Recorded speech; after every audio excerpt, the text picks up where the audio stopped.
believe in the upper left. Thank you. And others may join virtually, so you may see some people pop in and so on. So let us begin the planning board meeting for October 6th, 2022. Welcome to our meeting. Thanks. So here's Craig. So,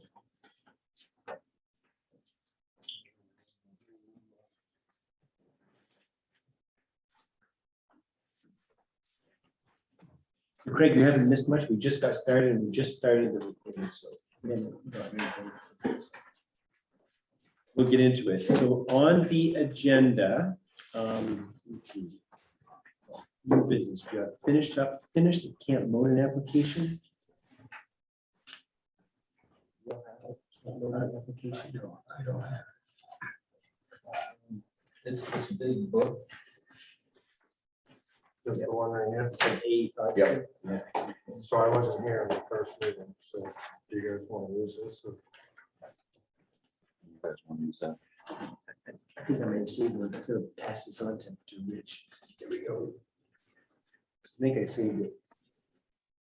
I happened to bring the Watson family one. Great consultant one project. I think I've got the right one. It's Cape Bar Camping Company, Inc. for the Lakes for the project number 3719. Yes. And let's see. So do we have someone from AE Hodgson with us tonight, correct? Good evening. This is Jeff Allen from AE Hodson. Hey, Jeff, welcome. Thank you. All right. And I believe when we met last, we were trying to establish completeness of the application by going through the checklist. I think they've given you a handful of items that still had not yet been completed on the checklist. Does that ring a bell? It does. And I think right after the meeting, I was able to supply the information to Richard at that time. I think that was, and a lot of it was on your end as far as public noticing it and getting comments from the fire chief, which I believe you have received already. One thing that we did not have at the last time, and I didn't submit anything in writing, was the information about the certified contractor. We're going to be using David Stevens.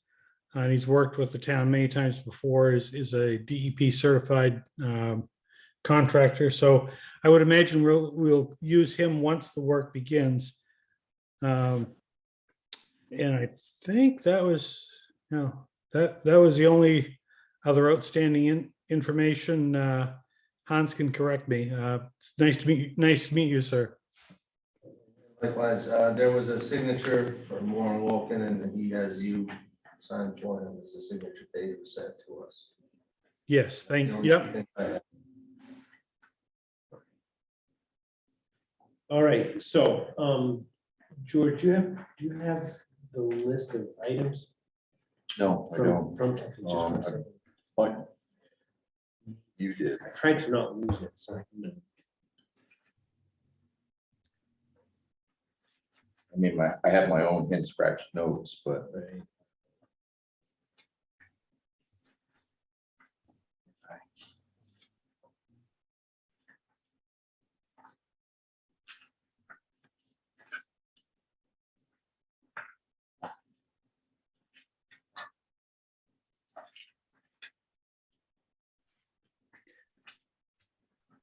I'm noticing some video breakup from your meeting owl. The other camera on the laptop is working fine. So I can see Peter well, but the meeting owl is kind of blinking on and off. I don't know what's going on there. Maybe it's just a loose wire or something. Perhaps I can see the same thing when you mentioned it. I'm not sure that we can resolve it right now. Okay. Hang in there as we go through it. I know what you all look like, so I'm good. that's your misfortune. Indeed.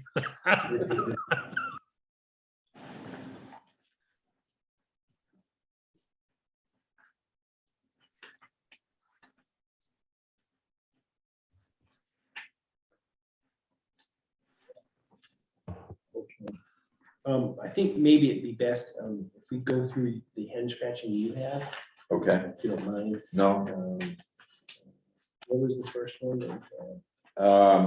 it wasn't so much something that Jeff had to provide. It was just a reminder that we have to approve the written waiver request. We haven't done that yet.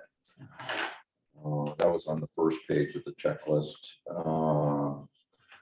The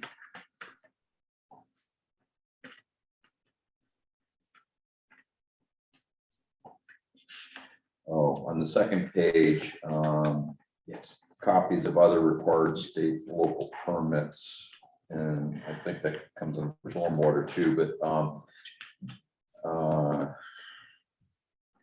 we didn't have a copy of the amended DEP stormwater permit. Right, and that's something I was able to provide. I think Richard has a copy of that that I emailed to him. Okay, And one other thing I had was a copy of the drinking water program map. I'm not sure if that was this last meeting or the meeting before that I was lacking that. And I meant to include it in the application, and I did email that to Richard as well. Hans, did Richard leave all that stuff for you so you could find it? I found that, I did make copies of it, and it wasn't the original packet. There it is. But I have a copy in case we need it. Thank you. Maybe it's in- So that's the, thank you.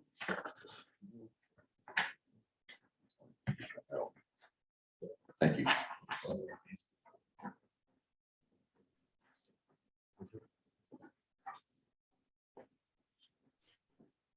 So that was on page, see, 34 of 38.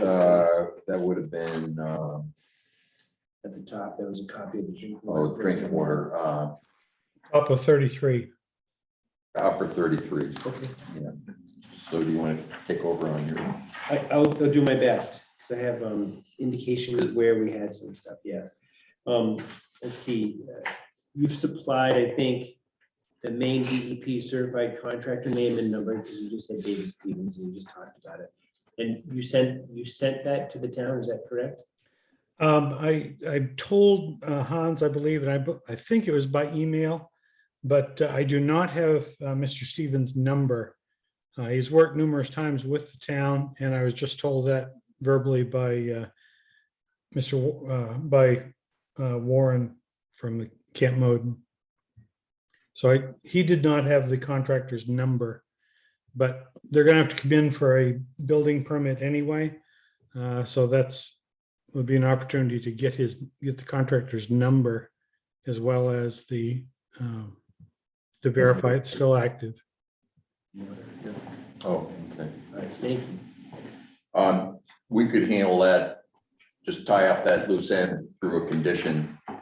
And that way, when you come in before construction, but when you get your building permit, you could bring both name and number at that point, Okay, writing, and give it to Hans, and we'll be good to go.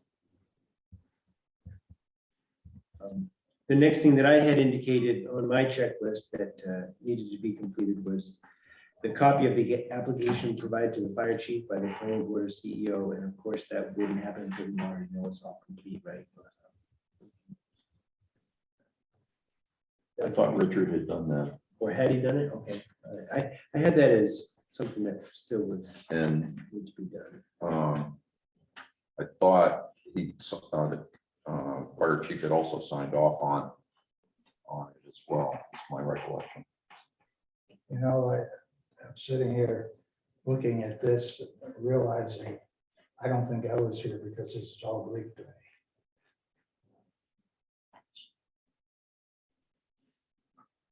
Trying to think back when we met, if you were here or not. You may not have been here. I missed a couple of them in a row back, Yeah. well, 3 or 4 weeks ago. Yeah. Or, more than 3 or 4 weeks.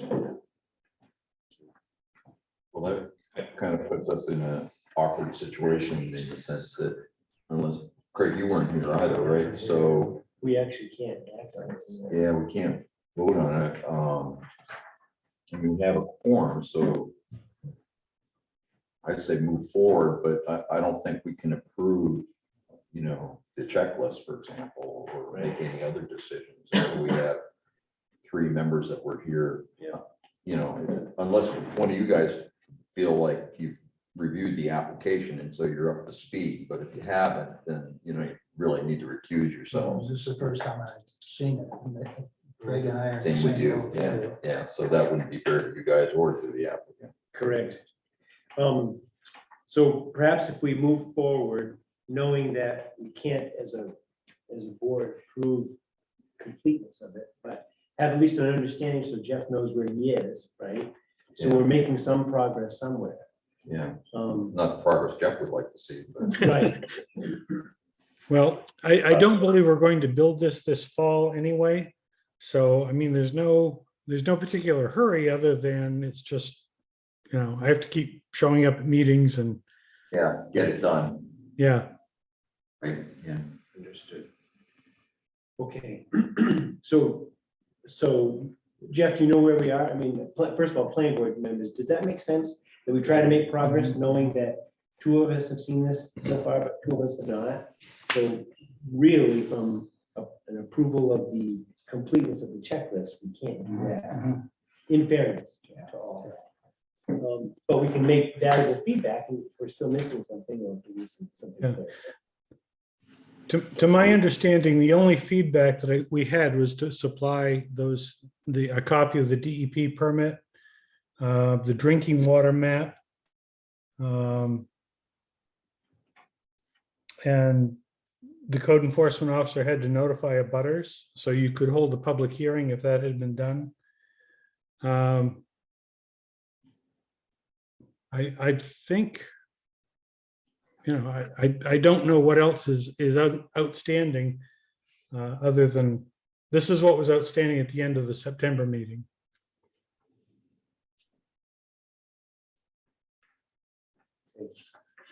And I'd be happy for the members that are not familiar with this to give a very quick synopsis of what's going on.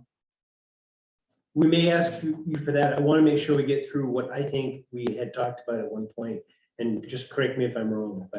Okay, that's fine. Because you mentioned several things that you thought you had to submit, that were still left to submit.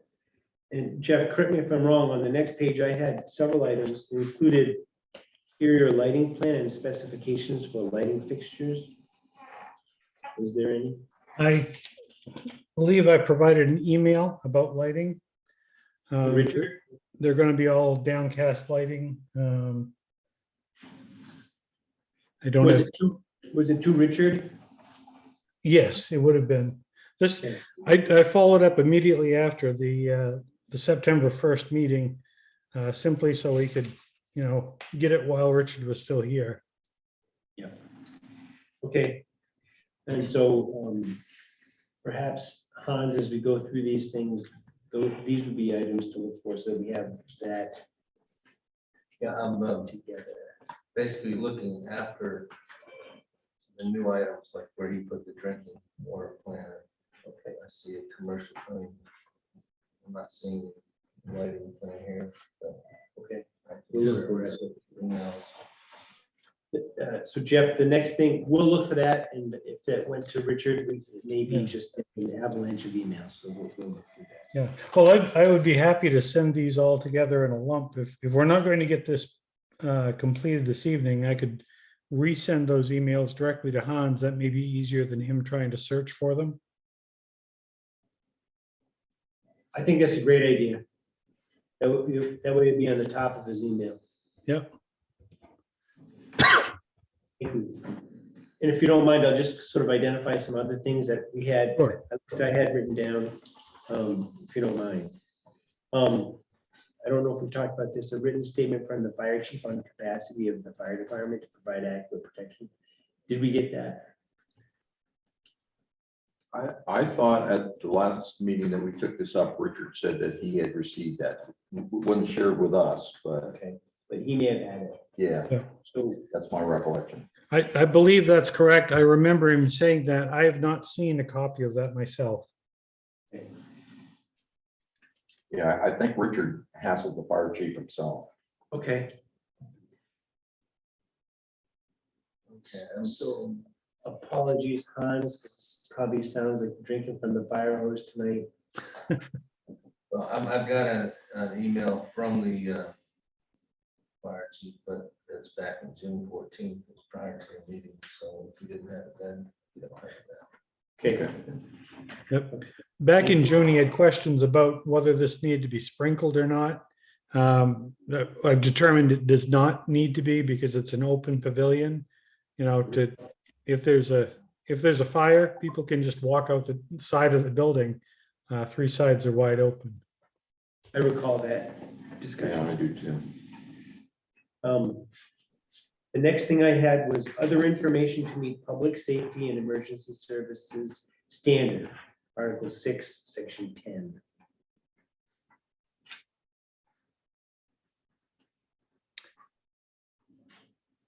And in my notes next to that, I had get the fire department signature. And Okay.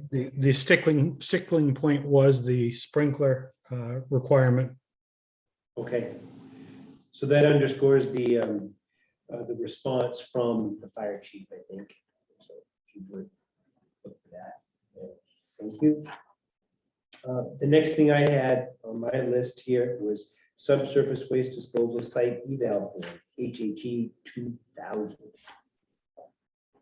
200, yes.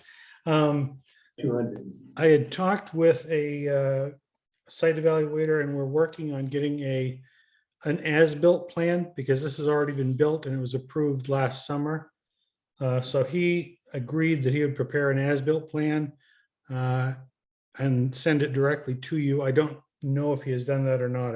I haven't received any copy of that, but I believe he was going to send that directly to the town. Maybe you could refresh my memory, why that's needed. Maybe it's not, right? Because would that be needed for? I think they want you wanted a copy of a revised plan because the plan had been approved and signed off and built.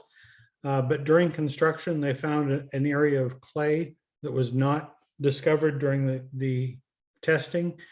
As a result of that, we moved it 17 feet to the west. Okay, And so we need to provide you with an as-built. So, you know, it's 90% where it originally was scheduled to be, but it's now been translated 17 feet west. Thank you. thank you, Jeff. Yep. And from my look at the checklist, that's all I had.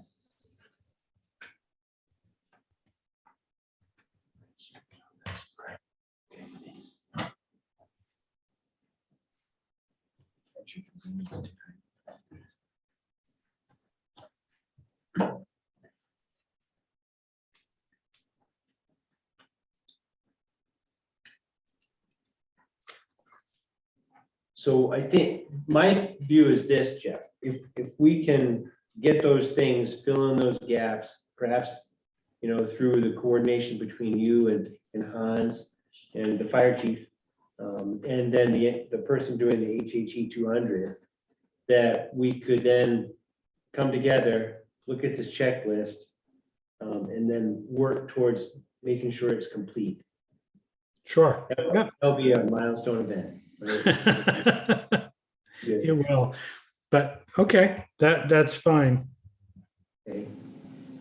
And then keeping in mind too, once we determine that it's complete, and we establish a time for a public meeting, we want to make sure that people who are abutting this would be notified appropriately. And I think you've given us the names of those abutters in the past. I have in the past, I'm not sure.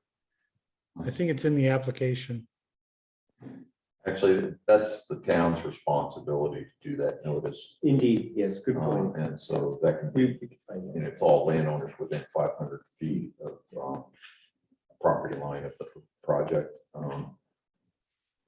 I believe Richard was going to handle that before he left, but I don't know whether he did or not. Do you have any sense of that, Hans? I've got no No, notes on this.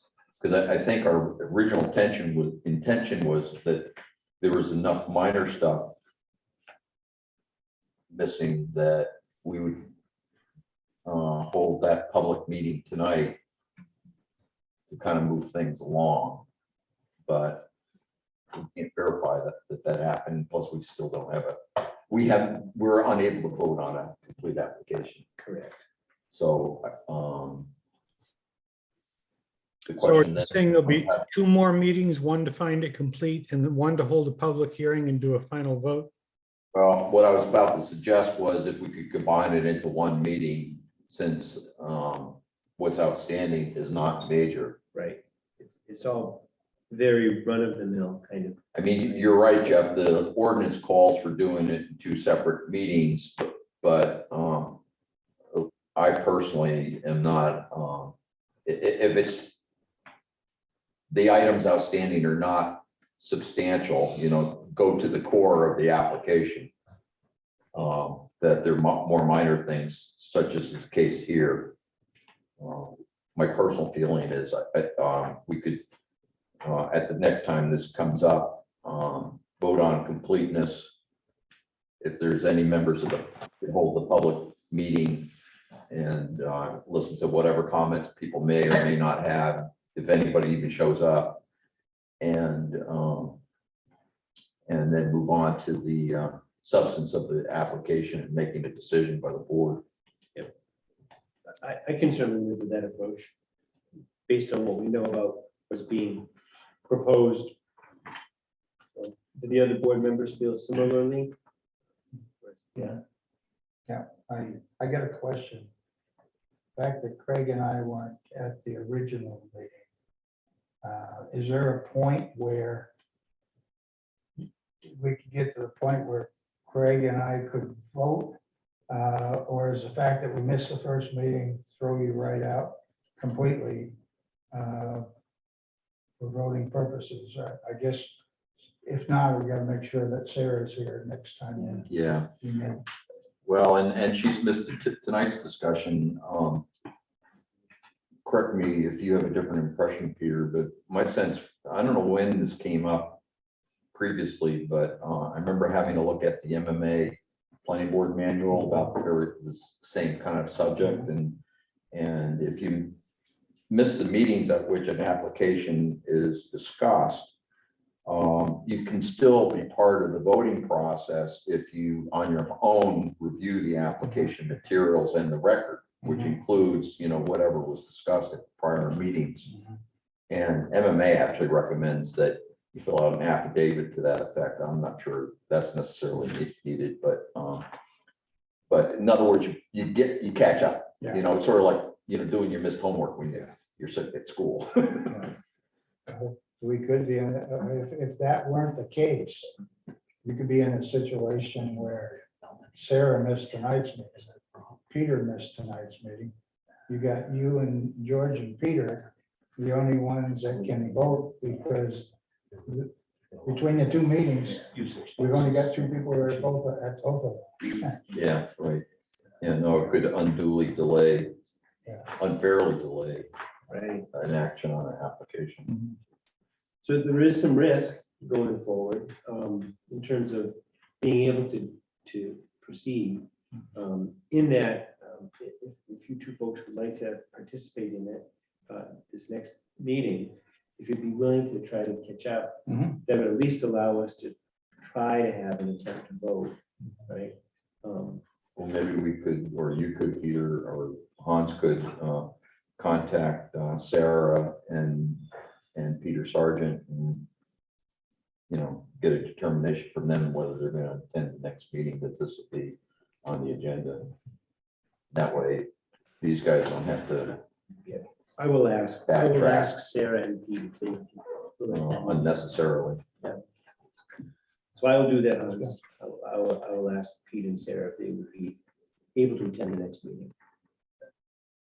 And if this discussion. I mean, we only need one of them. Was this discussion, was it presented at the last meeting? Not the last one. So, Meeting we before don't- that, I I mean, believe. I don't think we have minutes for that. We got last meeting, but not the previous. Right, Right.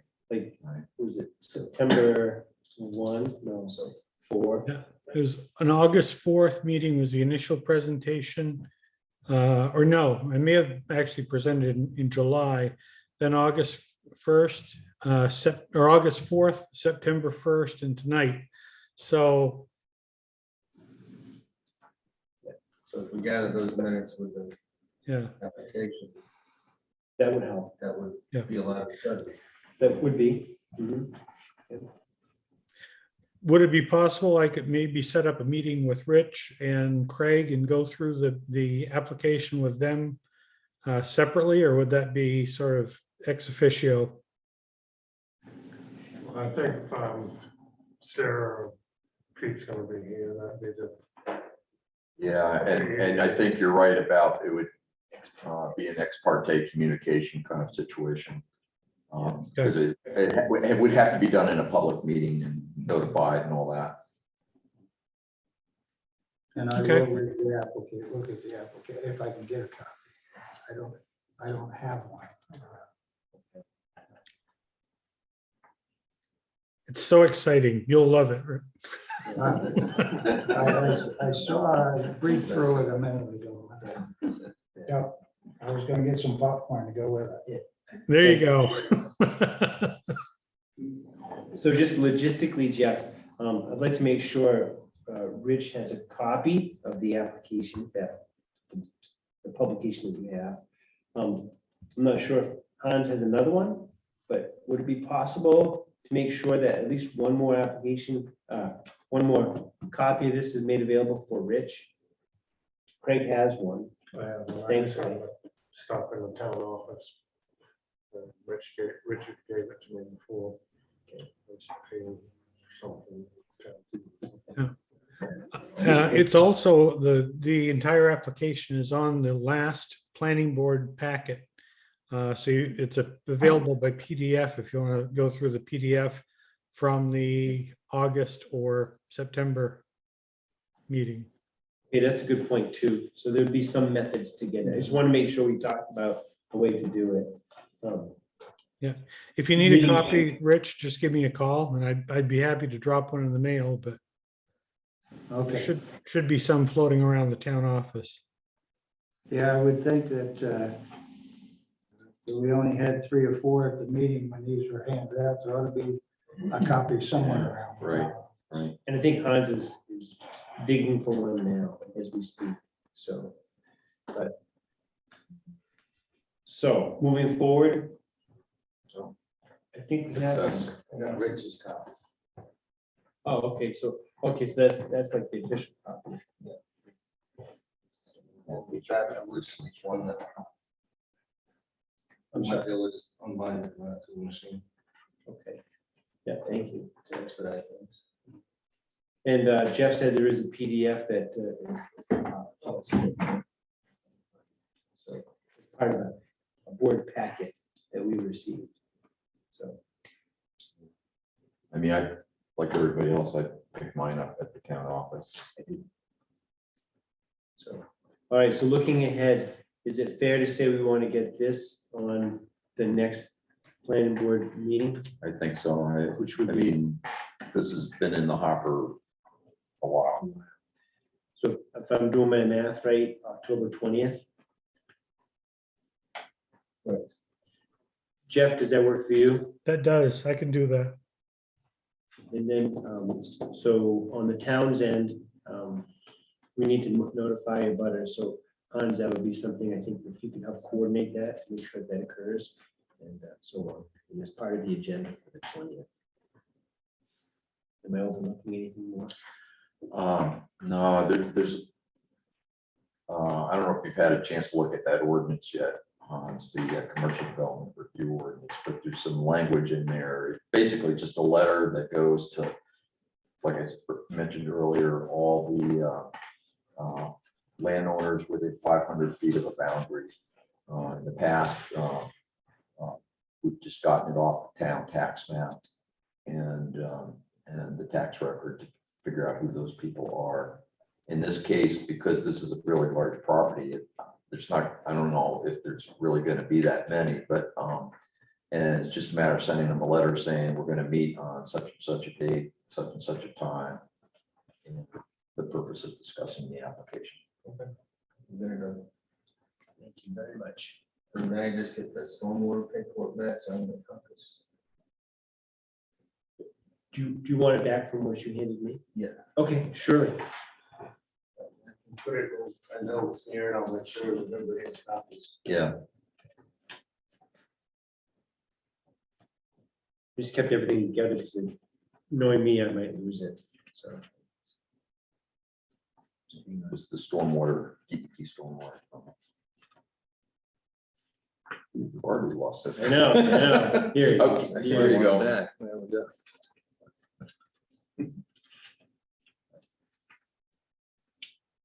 It's it. Yeah. I think it's on pages.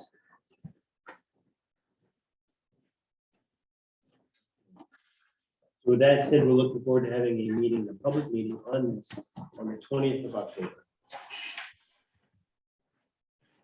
Jeff, you good? I'm good. So I'll see you in a couple of weeks, guys. Thank you, sir. Appreciate your patience. Yep. Talk to you later. Have a good evening. Thank you. Bye-bye.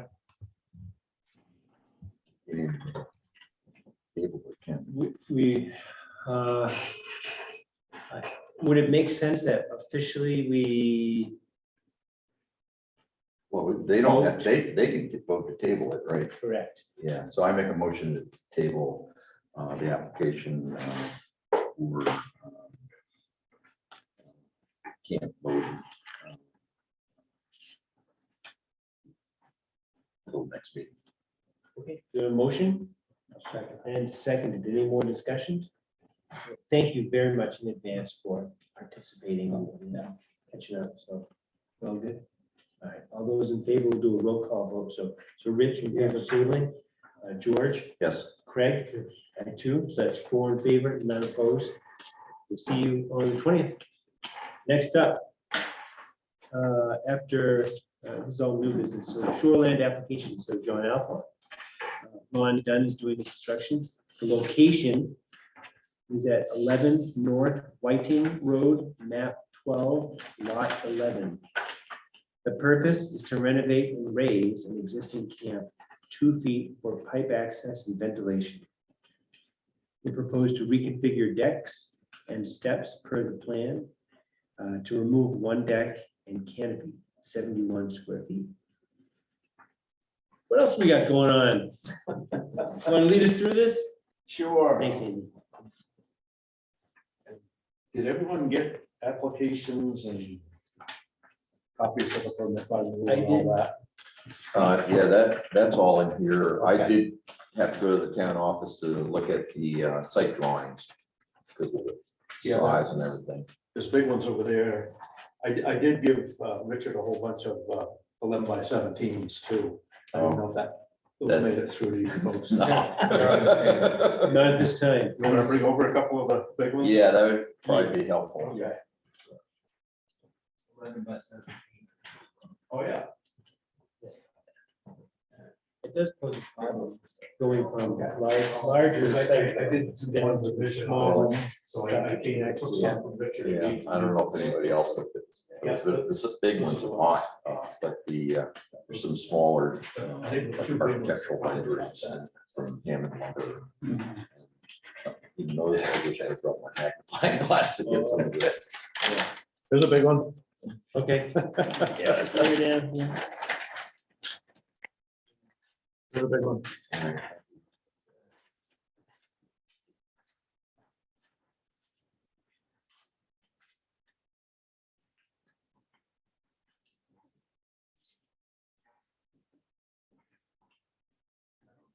Got anybody? watching remotely No. at this No. point. But someone may join. You never know. Yeah. The interest is great. Okay. Yes, I colored up one of the big ones. Yeah, so the location of this, as you go up, the Point Road would be up here. Mhm. And the road that's labeled Alphond. Yep.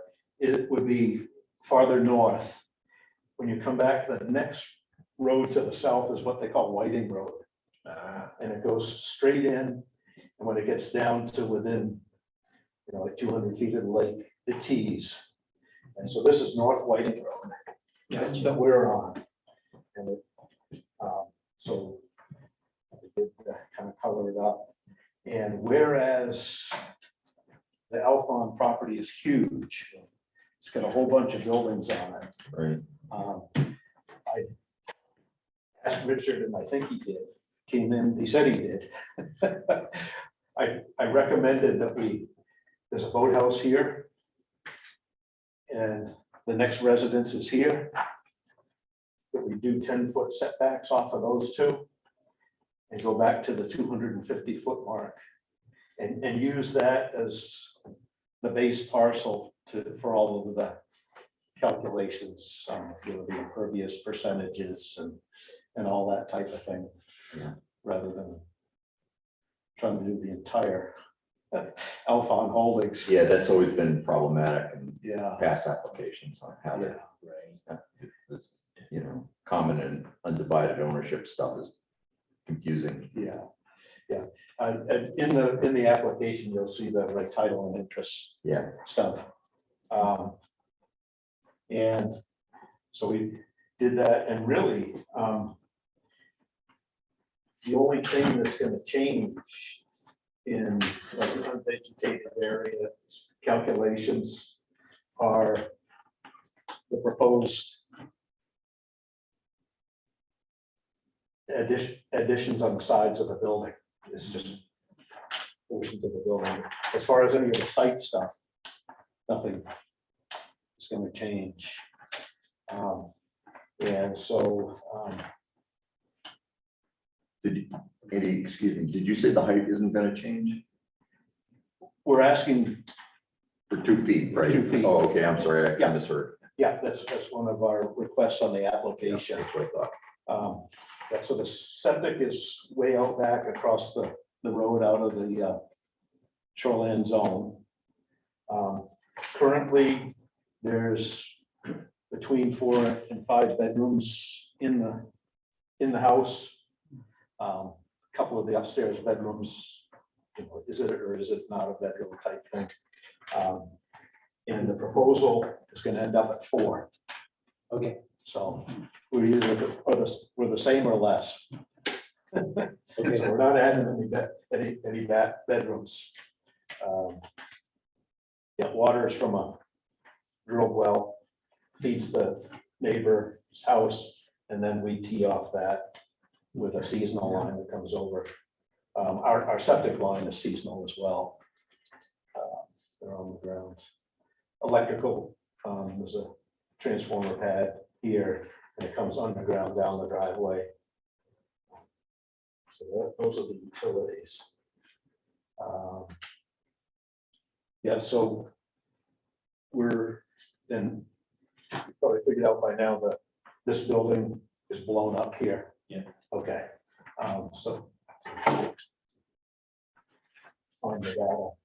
And so the proposed building height per definition is 20.3 feet. So from the lowest, the ground grade, average ground grade on the low side up to the peak is 20.3.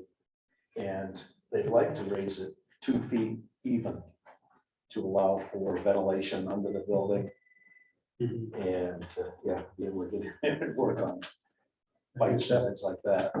Wouldn't be a problem, but if it's only 20 points. Wait, hold on a second. You go up to 20, almost 3, right? So 20 and The change. proposal is 22.3. 22. So This is all within 75 feet, so that's problematic. It is, but that's what I was thinking as I started talking. Yeah. It's either Because be no within higher than the, 75 feet of the water, it's 20 It's feet. 20. yeah, can't be any higher than the existing structure or 20 feet. Is there And any, that's like page 9 in the, yeah. in the- is there any latitude on that? Do you Not have, by us. do you have discretion? We do not, Okay, unfortunately, Not on a dimensional thing. for your application, we would not have discretion. so we'd have to file for a variance. Yeah. With a Board of Zoning Appeals. And I would say from, it's my perspective, I'm not the Board of Appeals, but it's pretty hard to show that that structure doesn't yield a reasonable return in its current mode or whatever. Yeah, the hardship test. Yeah. Are not Hardship fun. would pass, right?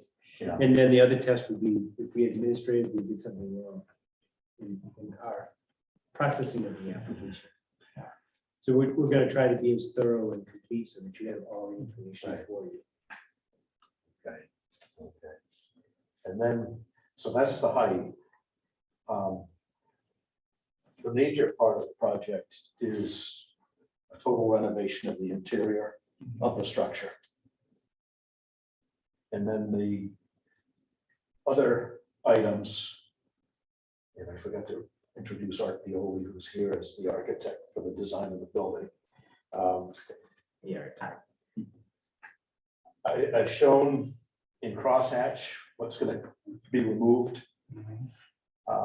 And then the shaded area are proposed increases in the footprint.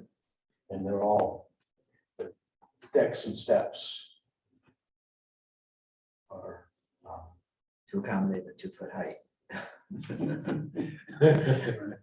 Right. at least the thought was. Yeah.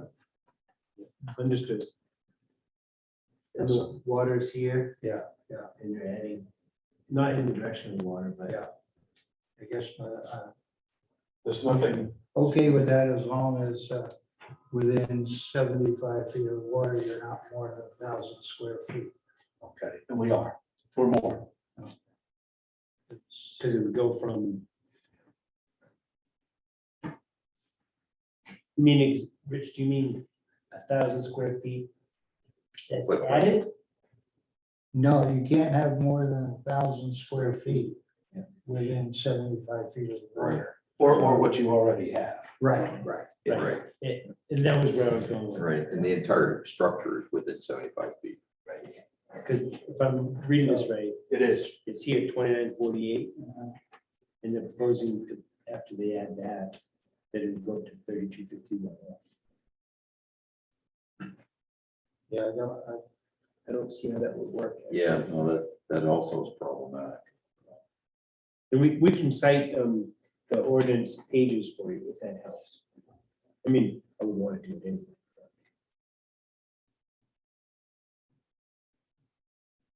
yeah, I don't see how it can fit.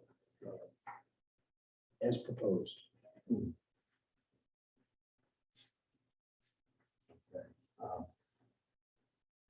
And likewise, no discretion. Not Unfortunately, on our part.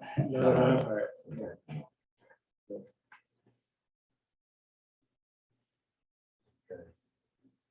Um,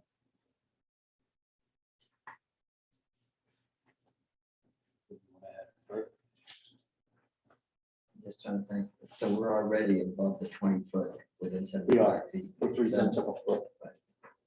That's, So the way around it would be to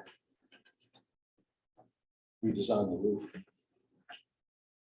If you want yeah. to have lift to it. I'm just And we- wondering whether And we can- probably could, as long as we didn't, if we were to redo the roof to allow us, Oh, A so you little go bit. higher than you were before? Right. I think that's we could use probably- 20.3 as the, Mhm. Right, yeah. as the Yeah. design. So if the slope in the new roof were made shallower, so that the peak would not exceed that 20.3 feet. From my line of thinking, I don't see that as a proposed thing to be a problem. Mhm. Does that make sense? Yeah. as long as, the end result doesn't exceed 20.3. So I have a question that you might be able to. So if we left the structure as it is, because if we raise it, we still have the issue of additional stairs.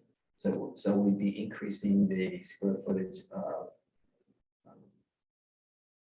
to get access into that structure. How many stairs count? Do they? What's that? Stairs don't count. No, not as long as, more than 6 feet wide. If you start, it becomes a deck after a while, or put it this way, the issue is it can't be any wider than necessary to gain access to the stairs as to the structure. Generally, we looked at it about 6 feet wide. If it's no more than that, doesn't count. Okay, so if we do Lift it. lift it Is that- and create need for one or two more steps on each of. I mean, the only place Staired we need access or ventilation, the back corner or the backside away from the water is literally buried in the ground. And that's become a maintenance problem realistically. Very much understood. So I'm wondering whether if we excavated. Because it's primarily this zone right in here. If we were able to, well, two options. One is to elevate that because that's a separate structure. And so the ridge height is lower than the 20.3 feet.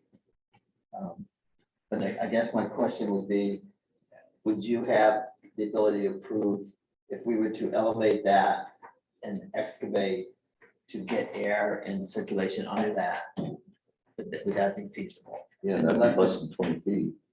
Right. As long as it was not, it exceeds 20 feet. Think so, Rich? I think so. We're talking about the little one story. Yeah, the Yeah, one story. one story. And that's not 20 feet already. No, that would. That's just a one-story structure. That's about 4 feet lower than the main peak. This peak here is about 4 feet lower Yeah. than the main one. Yeah, I think that would be fine. One thing I would point out, just to make sure we're all on the same wavelength, I don't think it makes any difference here, but you referred to it as a separate structure. Oh, no, yeah, If it's connected. attached to it, then- It's connected, Okay, but it's visually, it looked like it was the old kitchen but it's connected with a hallway and a roof piece. I think that's good approach. And so just for real, if you need to do this at all, on the ordinance, we're on page 9 and 10. That's where we are with this. So, and specifically, because we're within 75 feet, it's paragraph C, little I. That's the one. And we may have solved that issue. I'm not sure I don't think we solved the size. The footprint. Footprint issue.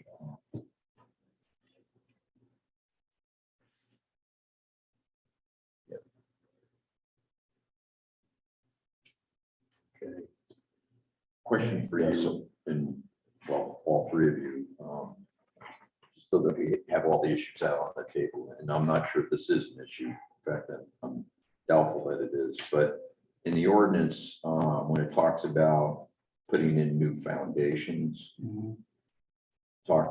there's some language about possibly, particularly if it's being expanded, and I don't know if that means expanded in height, as well as in footprint, about the planning board needing to consider whether it can be moved back to the greatest practical extent, whether that would apply to simply raising, I mean, certainly not if it's part of, if it's just part of the structure, that's just unfeasible. Yeah. But if the entire structure was going to be raised 2 feet with, I assume, some kind of a new foundation making up that 2 feet. It's it's staying on posts. Yeah, it's Sitting staying on on technical posts. posts. Yeah, Yeah, there's not any concrete Main foundation. structure, It's on posts now. the foundation is just It's the small part. No, the whole, the whole structure. structure is on posts. Oh, okay, Yeah, but The it's entire gonna, structure. it's gonna have a That's also on page. foot, No. frost wall type. No. thing? No, No, it'll just be, Oh, they're I'm like sorry, large page 12. screws Yeah, that's- Uh-huh. that Yeah. get screwed into the ground. Technical. They're technical Okay. posts. So there's no excavation. So there's no excavation. Yeah. so you simply, when I said raising, you said raising, I assume we're putting in a frost wall, Yeah. raising it 2 feet, okay. No. That's So the concept not an was- issue at all. Yeah, okay. Physically I just raise wanted to it, raise it. screw so these it's- in and then drop it back down. Yeah, good to have in the minutes. Yeah, good point. Well, take it off the table too. So what about size or footprint? Because that was, The only thing I can say is whatever is done, can't be any more square footage than what we have Should. to begin with. It has to be worked out. You know, obviously your 2,900 square feet is grandfathered. Yeah, We're not going to make you go back to. we're existing non-conforming by Right. a fair amount. Yeah. So I have another question if I might. So we're removing this section of, so right now there's multiple access points to within the house. There's one here, so you can see the stairs. There's an access point here, and then there's an access point here. If we were to eliminate this, could we expand this? Because we have a door here, here, and here. Right now, there's no deck or no stairs or anything here. So we would be able to utilize this square footage here for My access. understanding would be that it could be. Because it's not a separate structure, it's all part of it. Right. And as long as it doesn't get any closer to the water than the existing structure. Right. You'll be okay. But the way the applications presents the numbers, my understanding is that's already part of this application, so you've already taken that into account. So that, you know, you're at 2948 square feet now. The totals do take that into account. Yeah, right. So with removing that, what is it, 715 square feet? Is that it? 71, oh. 5 is a square. We could use that. And you're adding 303, the numbers don't make, work out. You need to, So we'd have to reduce this area. Yeah, I mean, basically, you're, Our sum total is gonna have to come out at the existing number. yeah, right, exactly. But in theory, this, because you are counting these Yes. steps Yes. as new square footage, which they shouldn't count. The landing, because what we're doing is we're showing stairs, a landing, and then you go into the building. But the steps shouldn't be in that calculation, if I understand. Rich was saying if they're under 6 feet. So if these steps come down to 6 feet. Yeah. and I would say the landing as well. I assume you come up the steps and there you get your platform. Right, That would have to be 6 feet or less. yeah, As well. But if you do that, we wouldn't count them as part of the calculation. The only fly in that suit, and correct me if I got the wrong end of the stick, is it seems to me in one of the profile drawings that there's going to be a roof over that entire area, so that roof line becomes the new footprint. So it isn't just the steps, you have to consider the roof line as the proposed new roof line.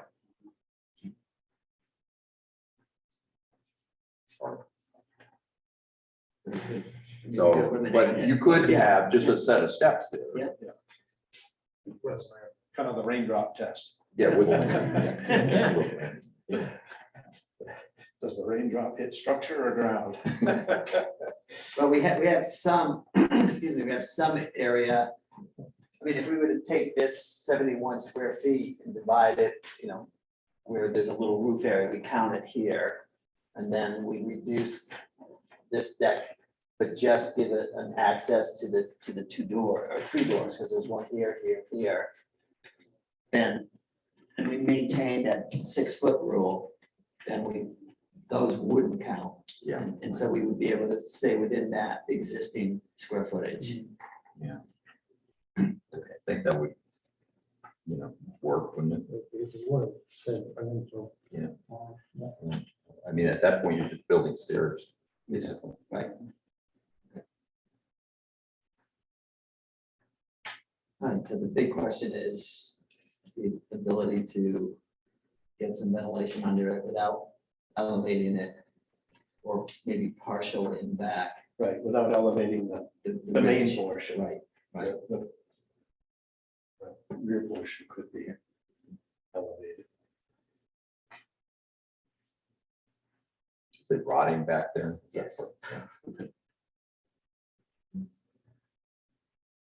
And it's an old structure. Yeah. When was it? I think there's a turn of the century, 1916, somewhere in that vicinity. So it's 100 years old. A little older than me. Better exemption for It's historic. historic places, Yeah. but there isn't. First, you have to put it on the register, but you might not want to do that.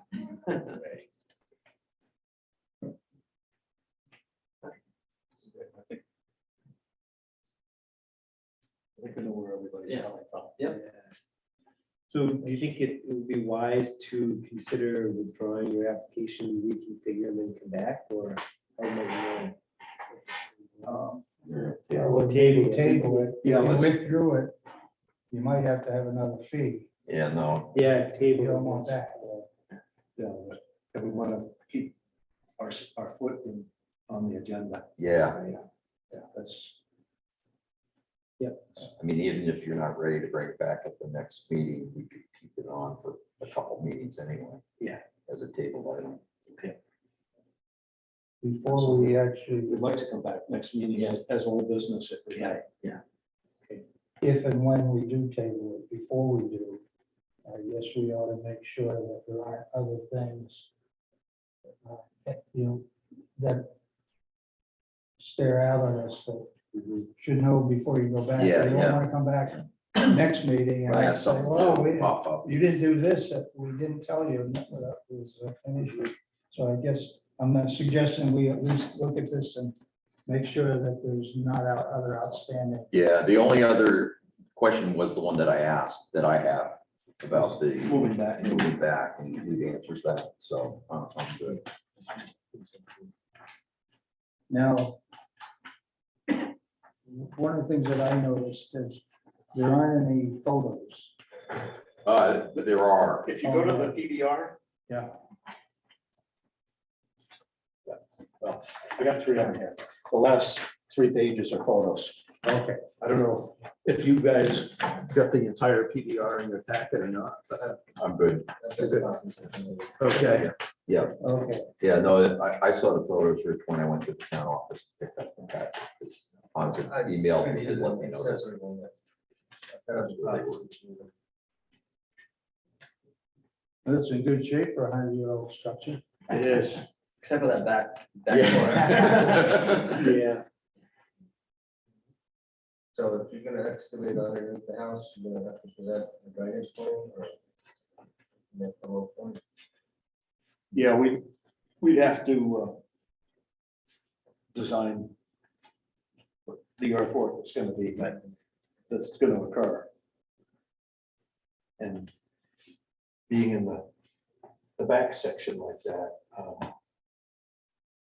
we probably have to design a little bit more erosion control. So this is actually kind We of, do have erosion control designed to, right, to capture the whole building. But if we're just gonna be working there, we ought to try to catch it farther from the lake than here. agreed. Did you have another observation? only that it's not, it doesn't look like it's real steep, but certainly No, it's pretty flat. Those are 1 foot contours. Yeah. Yeah, Probably be better off if it wasn't. yeah. Yeah, front to back, we're seeing 3 lines, so 3 feet or something. 2 feet. No, yeah, About 3 feet. yeah, yes. So. Any other things that are jumping out? Hans, that's a good question you asked about the excavation plan, so thanks for your response on that. The application does show a certified contract number. Yeah. 667. Yeah, it's Jeff Higgins in Oakland. So that part would not be an issue because that's information supplied. Rich, anything else that's jumping out that would say this is a surefire thing to, A showstopper. yeah, showstopper. No.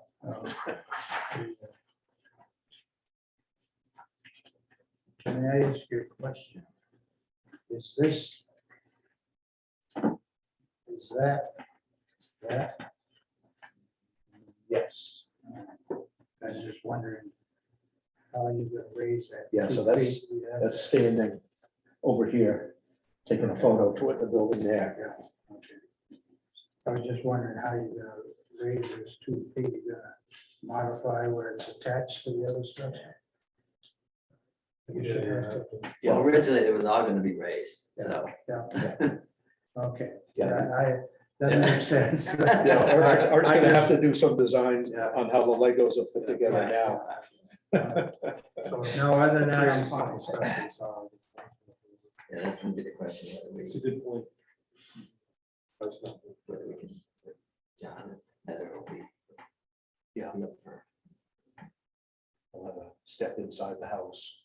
Yeah, well, it's into their master bedroom, so that might be okay. It's just Another- really to another protect just that. excavating that.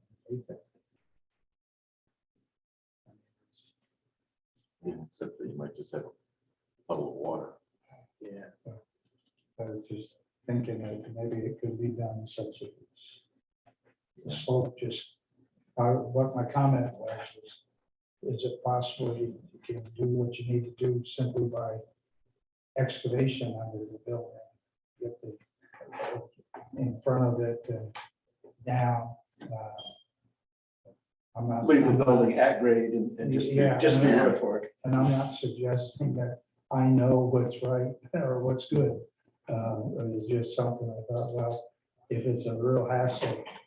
uh, To lift it and modify it, that's another alternative. Now, would that fall under your purview?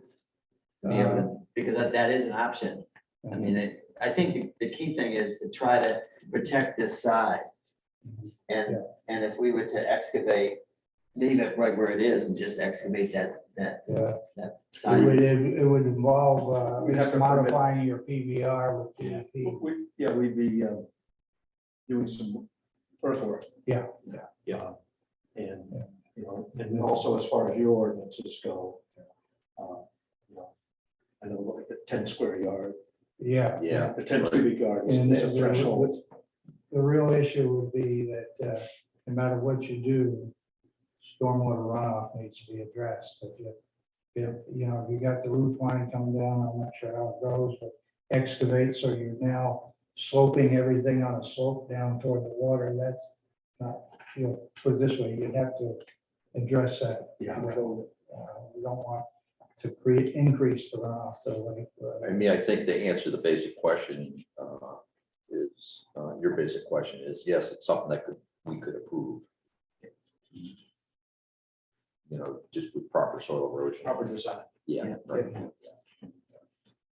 Which you already have the soil erosion control plan, you were talking about modifying it maybe a little bit, you know, all that stuff is very doable. Okay. So, that's another option, I guess. So before we talk more about tabling, are there any other items that we need to address for the applicant? Not for me. Hans, whenever you see us doing, you know, missing something, please speak up. Yeah. I have, Get a Gonna become. get a bunch of tennis balls. Start lobbing them. Okay, You need this back. That's a Is town that all copy. right? So was that one. thank you. Maybe make sure that Hans gets it. I do not want to lose it. I have completed the copies of those that you all get. Thank you. I'll give it to you. So with all that having been said, are we ready to, Yeah.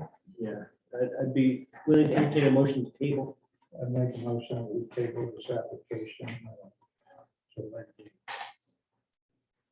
I'll second. Motion made and seconded. Any more discussion? And I think we've covered, I think, some good ground. Oh, yeah, You know, absolutely. Hitting some things that are real important, right? So do you have any other questions for us before we vote? I do not. You good? So all those in favor of tabling, so roll call vote, so Rich? Yes. Yes. George? Yes. Craig? Yes. I too am in favor, so that's 4 in favor, none opposed. We're tabled until we see you again. Thank you. Certainly, and when you have your designs ready and so on, I just would want to make sure to encourage you to consult often and frequently with Hans. Thank you. Thanks. Thank you for your time. Yes, Thank thank you. you. Best wishes going forward on this.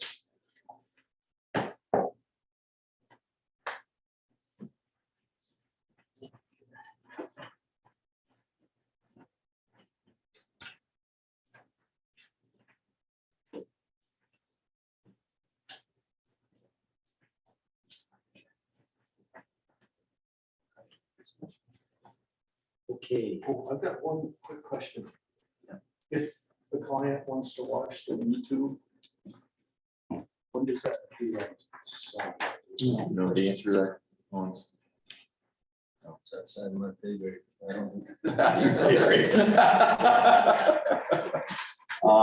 upload the minutes. It might be as soon as tomorrow, because it's recorded, and I think it's just a link that we post. Yeah, Click on it, it's there. the last, not one of our meetings, but I think it was a select board meeting I was supposed to go to and couldn't, and went to watch it, and it took, that was on a Tuesday, I want to say it was the Friday afterwards that it was posted. Okay. Something like, so it's just gonna a be few several days. days, maybe, or something like that. I don't really even know who does that. Is it Mary or? Married, but she's probably gonna tell me.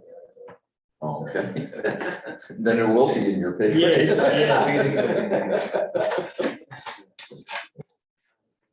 You don't see it, you're telling us it's a problem. Yeah, yeah, Sounds good. that usually works. because the Zoom tool recording, that part of that, when it finishes up the meeting, that part is automatic. The Right. manual part of posting link that's nothing to do with Zoom, it's, hey, person doing some stuff, Okay, right? Yeah. Go grab the link yeah, and then post it somewhere. And so there's that interaction there. that makes perfect sense. Well, I just have a tough time with that stuff. Okay, are we okay to move on to the next item? I do have one other question. Sure. The minutes from last meeting, are the drafts available yet? Yes. Okay. Is that this one here? They should be. posted. Yes, it is. The 15th? Deb was gonna post it, and you take Sarah's copy, if you like. I can take this one? Yeah, Okay. Good. Okay. yeah, you got sucked into that. Not yet, No, not yet. not yet. We tried. We have some sorting out to do. Very good. Okay. There's always some of that. Oh, yeah. Good stuff. Okay. Are we okay to move on to the next item? So the next item, Steve DePalma is the applicant. Location is 33 Gables End Road, map 37, lot 29. Purpose is to add addition to the back of the house, away from the lake, to include a master bedroom and bathroom. No, they propose no change to current bedroom count.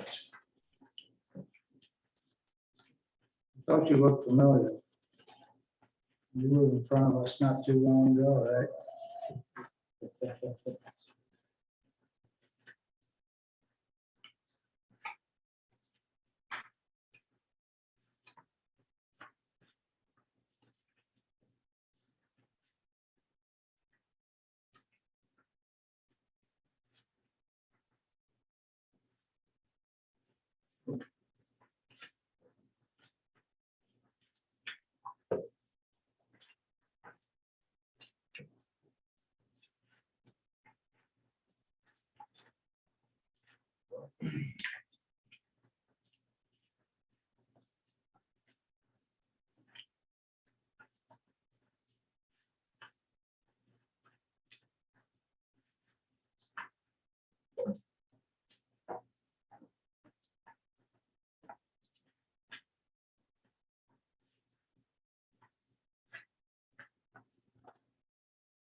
Just out of interest, Hans, have you been down to this site?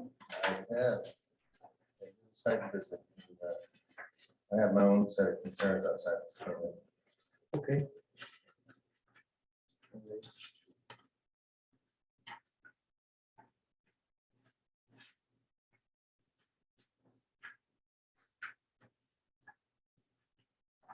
So the last page of the application, there's something that says, it talks about the site, and it has 3 bullet points. This one, first one says, this permit application supersedes permit application 21-4. So I've included the previous permit received in April 21 for reference. So we apparently permitted something back last year. Second story. Yeah. So it's a different proposal than this. Because then the third point says, the second story does not make sense for a seasonal camp. Which is why he's got this proposal.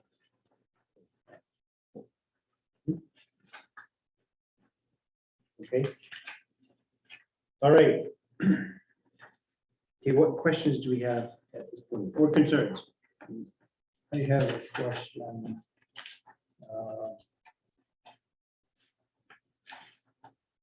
If there's no additional bedrooms, what happens to the 3 bedrooms if one of them being removed? And so Shane's not the applicant. Oh, He's a concerned citizen. now I know why I I'm just recognize. here watching you for. Yeah, no, Keep my eye out. Now I know why I recognize. He's the watcher that watches the watchers. That's right. Always watch the watchers. So, Okay. so we don't have the applicant here virtually, is that correct? Or present? No. Answering No. questions. Okay. That makes it very challenging. My question is that the application says there's no new bedrooms, but it doesn't talk about what happens to the 3 that he's got out. And even his drawing here, I say something about laundry. I don't know if that bedroom is being turned into a laundry. But there's this here, which I assume is part of the new bedroom. Master bedroom or whatever, but I don't know, that's the question. It's a good question, right? Because I believe the plan is to push the back of the house back 20 feet. Mhm. And that would expand the existing bedrooms, but not add that.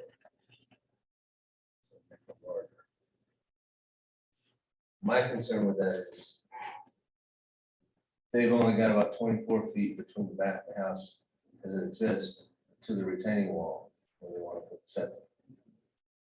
So maintenance of this retaining wall is going to be very limited, if possible. Should the septic fail, should the retaining wall fail, it's already in bad condition. is a major problem. Thank you, Hans. So the next page, Rich, I'm reading this and it appears to be an explanation of what they intend to do. They go on to say, first floor addition will be built off the back of the 3 bedrooms and closed off to the current bathroom. See next page. And primary reason is to add master bedroom and bath, thereby keeping the same number of bedrooms per the septic requirements. My interpretation of that is that each of the bedrooms become larger.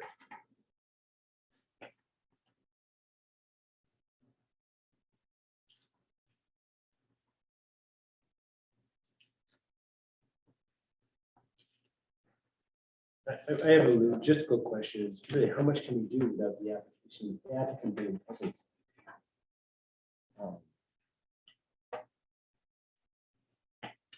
Well, that's a good question. Particularly if there's questions that we can't answer on our own, without some guidance. Before maybe we make a decision about that, let me just raise another issue that is sort of a possible project killer. And that is, if I've done the math correctly, and these numbers that they've provided are correct, that the square footage of unvegetated surface area, 1690 square feet of 7405, that's 22.8%. Already over. It's already over. Can't expand it. It's what we're talking about there. Are you familiar with this? Did it? Yeah, it's on page 30. Yeah, which worked out when he was putting it on top. Yeah. But Right. when he was adding- Because it wasn't increasing the footprint.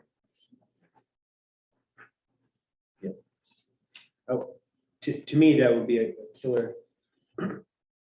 Or it would be a showstopper for us to permit an applicant to approve this application. And it's, did a nice job putting the application together Yes, compared to many that we received for a landowner doing it. So that's an unfortunate reality. it is. I guess if that's in fact the case, the only way that he could possibly come to us for expansion would be to revegetate areas that are unvegetated at this point.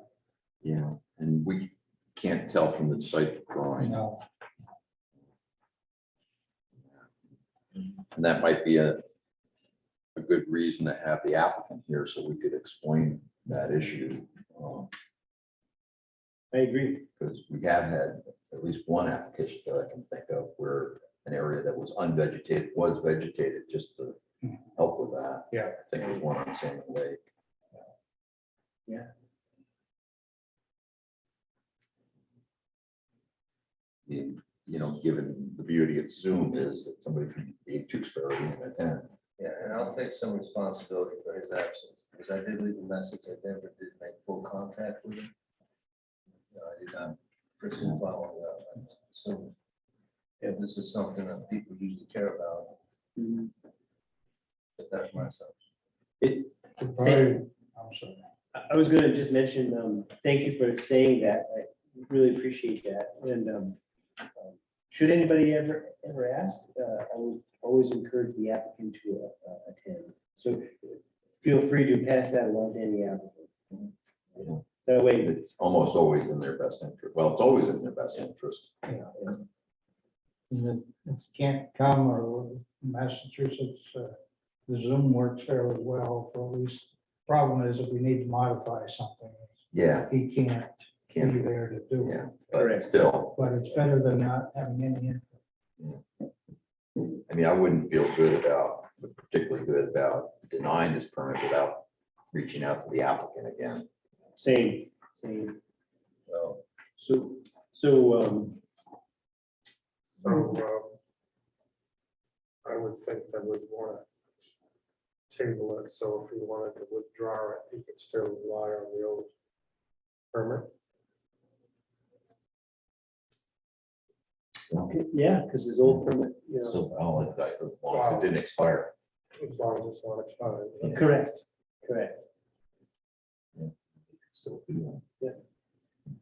And like Rich said, maybe, maybe he can, vegetate. I mean, it's not that, it's a percentage, probably in square foot, it wouldn't be that, wouldn't take that much to get it down to 20.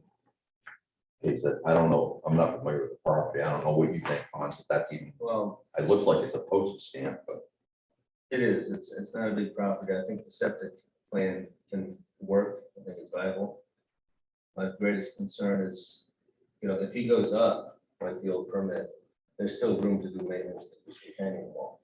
The retaining wall is 10 feet high. It's Yeah. almost to the roof line. If they push the house back to within a few feet of it, and the timbers are already, they're bowed. I mean, oh, it's a wood one. Yeah. it's bad. Mhm. And I don't think it would survive the excavation to the septic. Hmm. Now what are they gonna do? What are they permitted for? 4 or 5 days concrete? Yeah, they're looking for post. I saw something in there, it's gonna remain on post, right?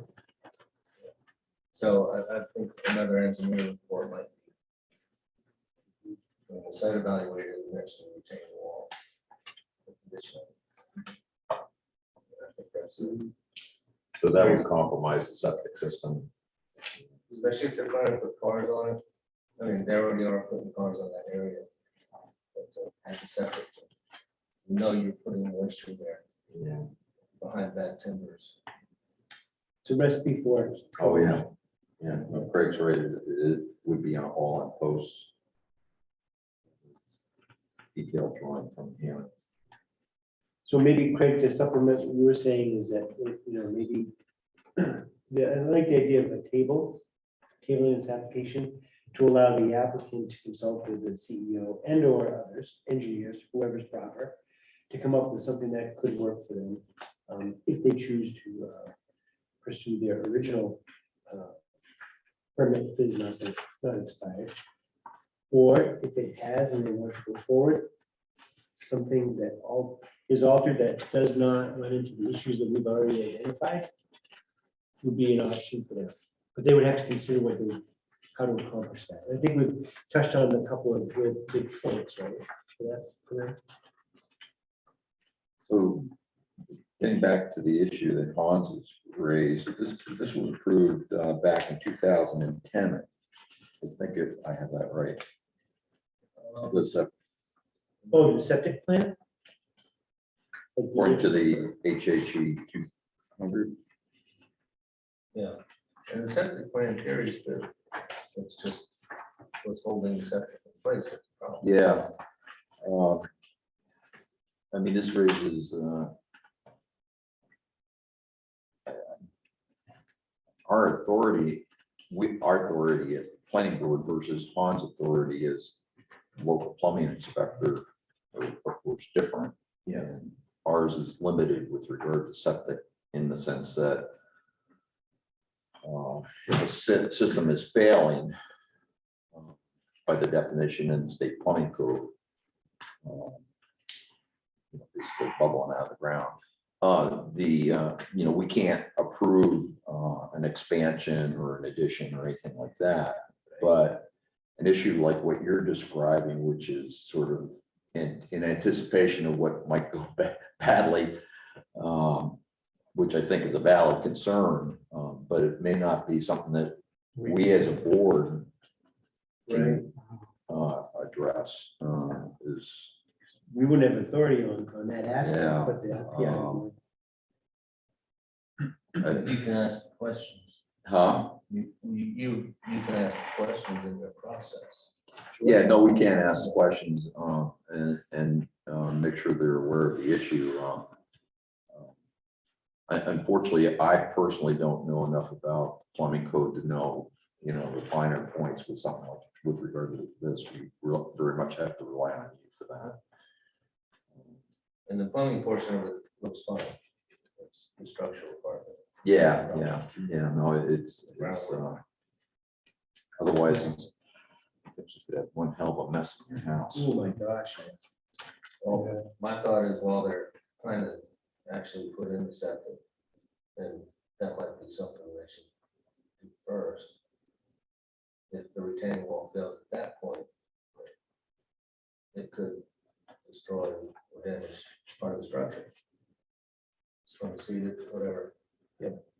So there's not a lot of space, you know, the parking area where they want to put Yeah. these tanks is going to be about the footprint of the tanks. Yeah. Wow.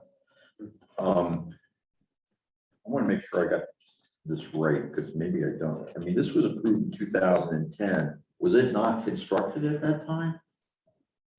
It was probably in a lot better shape at that time. No, was the septic system installed in shortly after 2010? I don't think this has been installed. It hadn't been installed, even though it was approved that far long ago. Is there a life to an approval of this nature? You know, does it have a lifespan, or is it, No, once it's no? good, it's good. You know, that's a great question because All other permits do. yes, and I guess my assumption is if you get something approved, like a septic wastewater disposal system that you want to put it in. You want to implement that, Yeah. because I don't know what had happened if they hadn't. Well, So we're not even sure if it's been installed or not, so. right, so that's another question. for the Yeah. applicant. And I would just point out that the owners at the time were somebody different. Lebecs. Yes, I'm gonna have to guess and say that it is in place because it's the plumbing inspector signed it. No, it was approved but not signed. Yeah, right. yep. And then in 2021, we approved something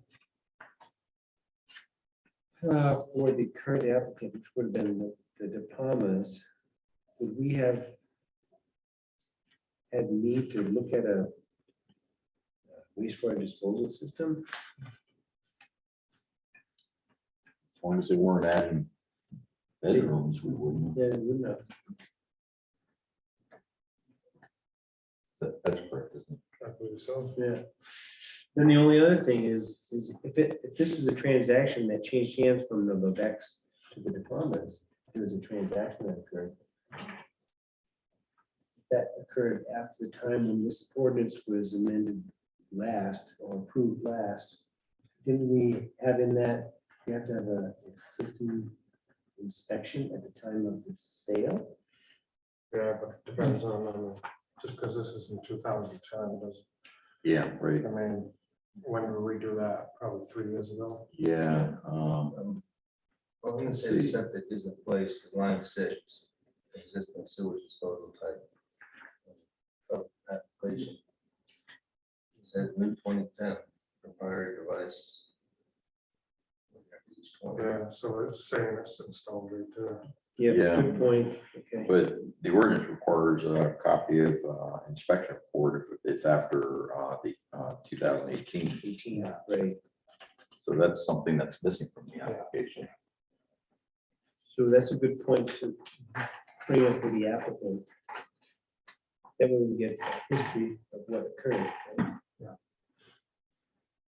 I got a question. Does anybody I didn't see it in my packet, know when his permit was issued, the one that he's not using or doesn't want to use it? I thought I saw it somewhere, but I guess the question I have is if we tell them, gee, you got a permit to do what you know, we already gave you a permit, you can't do or make it work for this new application, you can go back and build what you got. I'm wondering if it's possible that he got it more than a year ago and it's expired. Correct. Craig had mentioned It that. was issued April 2021. According to the information provided on the last page. So it technically has expired if he Yeah, hasn't yeah. done 30% of the project, so. He wouldn't be, able to- and the other thing, you know, up until about a year ago, I think we were still in the 20 foot, still thinking we were 25-foot height within 75 feet of the water. He putting on a 2-story structure. I wonder whether we issued a permit for 25 feet instead of 20. Yeah. Uh, Well, But that's not an issue, I guess. If it's yeah, I required. think the only person that was confused about that was Gary. Because he was relying on rather than our ordinance, I think he was relying on the state minimum. And our ordinance is more stringent. Because we had But I vaguely recall his application and I vaguely recall, I could be wrong, Rich, but that we discussed maximum building height, but whether, you know, what you said is, you know, we discussed it, but we were wrong. it could be.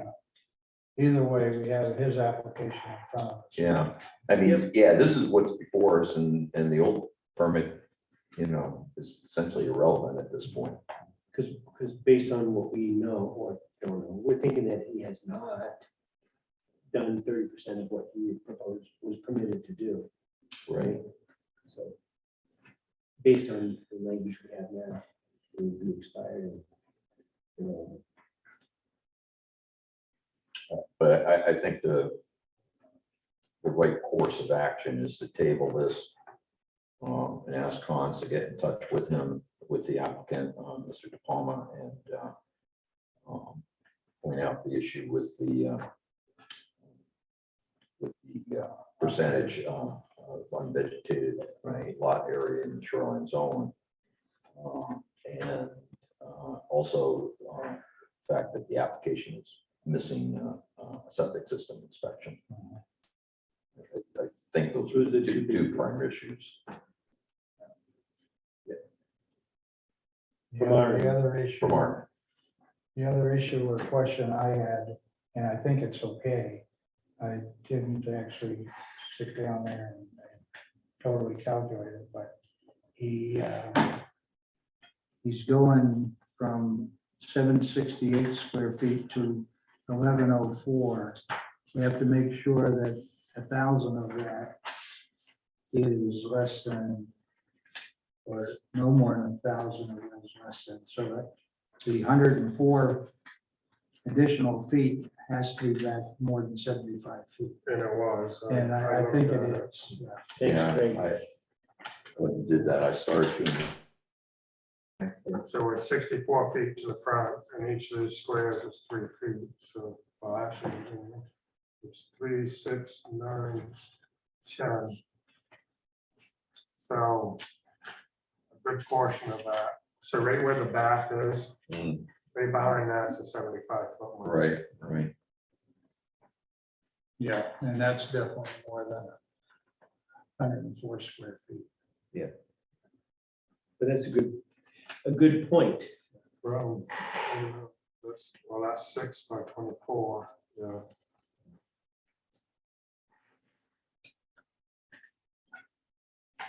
And then 14 by 4.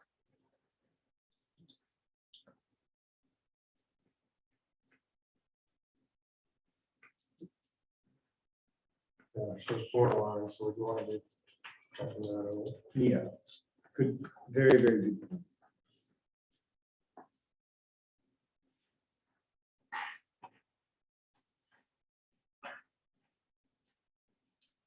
So that's something else Hans should ask for is the amount of square footage of footprint within the 75-foot mark. Right. Because within 75 feet, it can only be 1,000 square feet, right? That's what we're saying.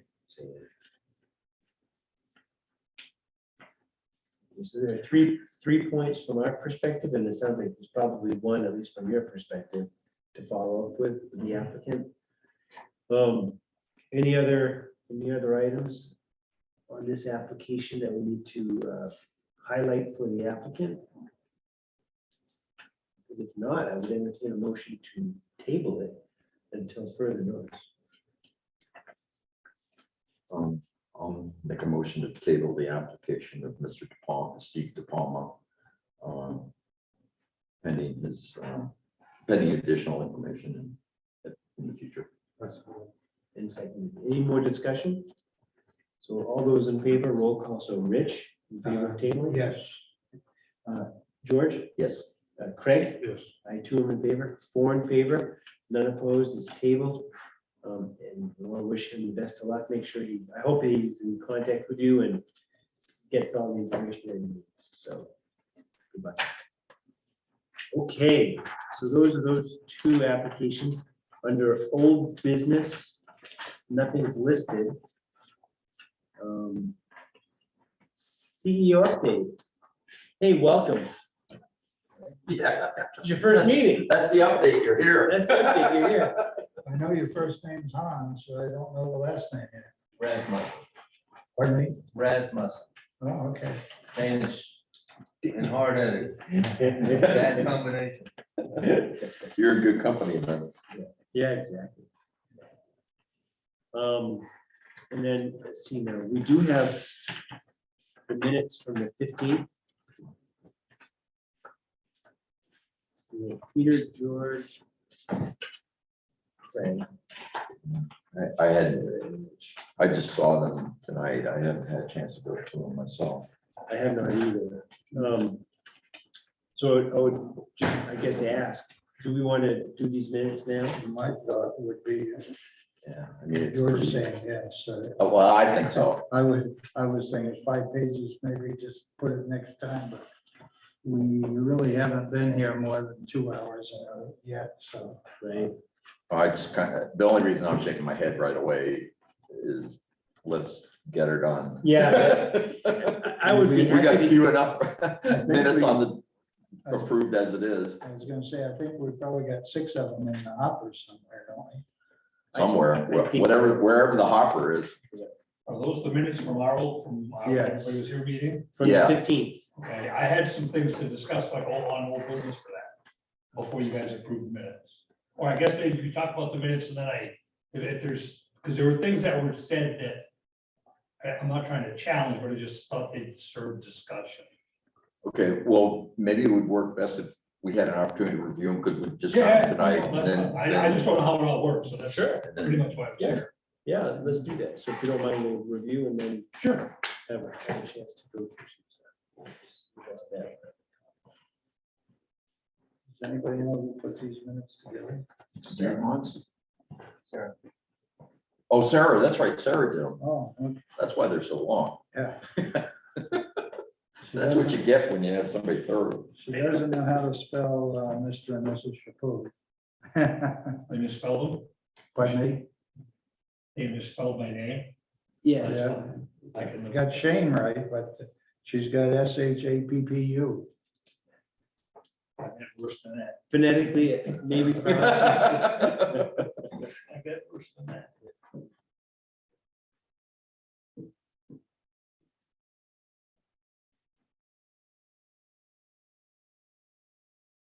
We have one gentleman towards the left on the back of the room with white hair.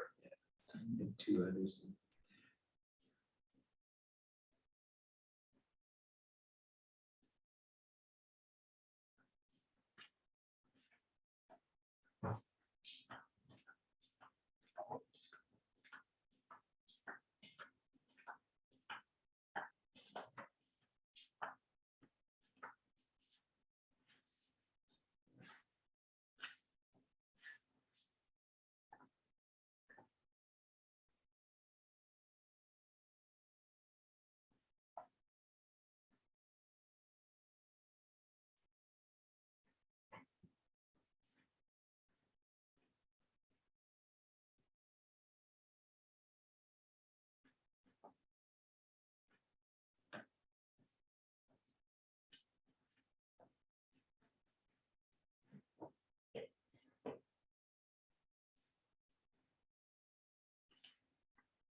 Like my wife was at that meeting.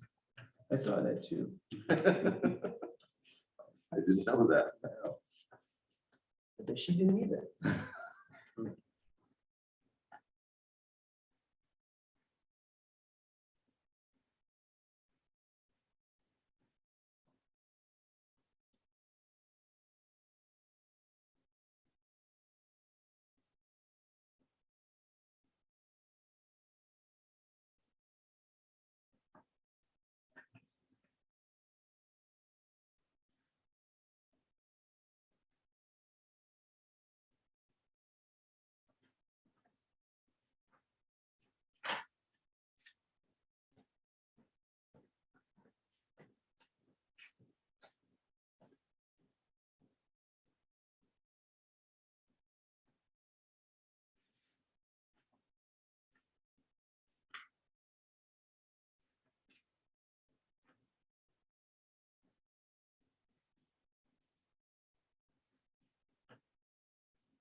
Thank you very much.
How we doing, okay?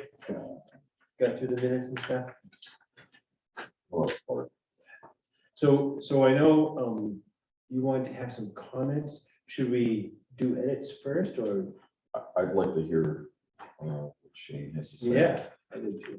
First off, I'd like to say, thank you guys for your patience in dealing with me and trying to disseminate some information to you, trying to learn what's the proper way to do that. Not, I guess, I think I have it figured out. I go directly through Mary and then she'll disseminate to you guys.